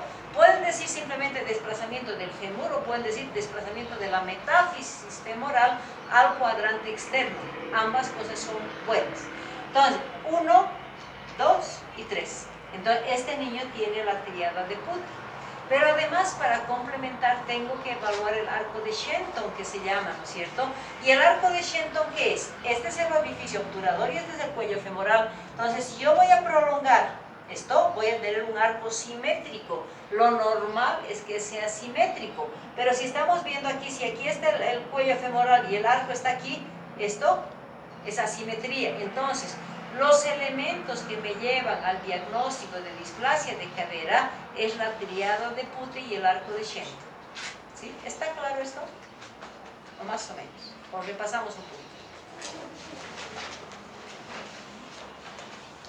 Lo que ustedes tienen que saber, primero, hacer obligadamente en su historia tienen que evaluar ortolania en un recién nacido o un neonatito, porque eso es obligado. Están induciendo, en otras palabras, a que les pregunten displasia, ¿cierto? Porque es un parámetro de sospecha. Pero en el niño de 3 a 4 meses tengo obligación de evaluar pliegues por lo menos, porque si hay pliegues asimétricos, tengo obligación de diagnóstico de displasia. Para ello, tengo que pedir la radiografía, y la radiografía va a ser esto, ¿no es cierto? Que tiene que ver esos. Si ustedes no recuerdan la línea, el trazado no interesa, o sea, no se obliga a que hagan el trazado porque eso es de los radiólogos, ¿no es cierto? Ustedes les van a entregar con trazado. Entonces, ustedes en una placa radiográfica de posición AP van a buscar la tríada de Putti, que consiste en ángulo más de 30 grados, hipoplasia de núcleo y desplazamiento de fémur al cuadrante este. Esa es su tríada de Putti. Pero al mismo tiempo tengo que buscar el arco de Shenton. Un arco de Shenton asimétrico es indicador de displasia. ¿Para qué me sirve esto? Porque si estoy diciendo que hay los 3 elementos de la tríada de Putti, ¿qué me dice? Utilicen el arnés, ¿no es cierto? Entonces estamos hablando del arnés de Pavlik, ¿no es cierto? Pavlik, ese es el arnés de Pavlik, ¿sí? Y si estoy con un solo elemento, ¿qué voy a hacer? ¿Con qué voy a tratar? El cojín de Fresca. Entonces hablamos del cojín de Fresca, ¿no es cierto? Es fácil lo de la displasia de cadera, o sea, no hay dónde perderse tampoco. Pero es importante que ustedes, si esto manejan bien, por ejemplo, induzcan también, pues, o sea, digan, pregúntenme de displasia, en otras palabras, porque yo manejo eso, porque he buscado esa patología y sé cómo la van a manejar. Entonces, tienen obligación, nuevamente les digo, de evaluar por lo menos en los 3 meses. ¿Qué complicaciones? Pero si es que no he diagnosticado la displasia. ¿Qué complicaciones me va a dar en el niño si es que no ha sido tratada la displasia? Me va a presentar el niño la marcha de pato, que se va a llamar también el signo de Trendelenburg, o sea que va a ir batiendo sus caderitas por la inestabilidad a nivel de la articulación toxofemoral que se va a dar. Entonces, ahí hablamos de complicaciones no tratadas. Tiempo de tratamiento de una displasia, puedo máximo irme hasta los 6 meses. Si no he diagnosticado y no he tratado esa displasia, ya se osificó ese acetábulo, entonces es tratamiento quirúrgico. Entonces, tenemos que intentar por lo menos hacer un tratamiento clínico y después que se proceda si es que no se ha corregido, ¿no es cierto? Lo común es que se corrijan todos los niños, entonces solamente es falta de diagnóstico principalmente. ¿Sí? ¿Alguna pregunta de displasia? ¿Ninguna? El rastreo, la edad sería de 3 a 4 meses. De 3 a 4 meses de diagnóstico. El manejo de los aparatos es hasta 2 meses, donde tienes la obligación de sacar radiografía a los 2 meses. Y si esperas que has corregido, entonces ha sido una displasia total. ¿Ya? Y si no han diagnosticado y se diagnostica después, es el tratamiento quirúrgico. No vamos a hablar de técnicas porque eso no les corresponde, ¿no? Es una información. ¿Qué más tenemos que avanzar, chicos? Yo creo que eso es todo.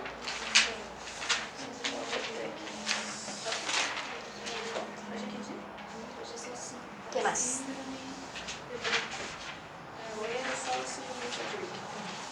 Y así lo meto bien. más estas otras cosas, ¿ya? Ahora lo que nos faltaría es ya directamente todo lo que es área neonatal para la próxima clase, ¿ya? Pero necesito hacer historias. Regáleme un papelito y pongan sus nombres, por favor.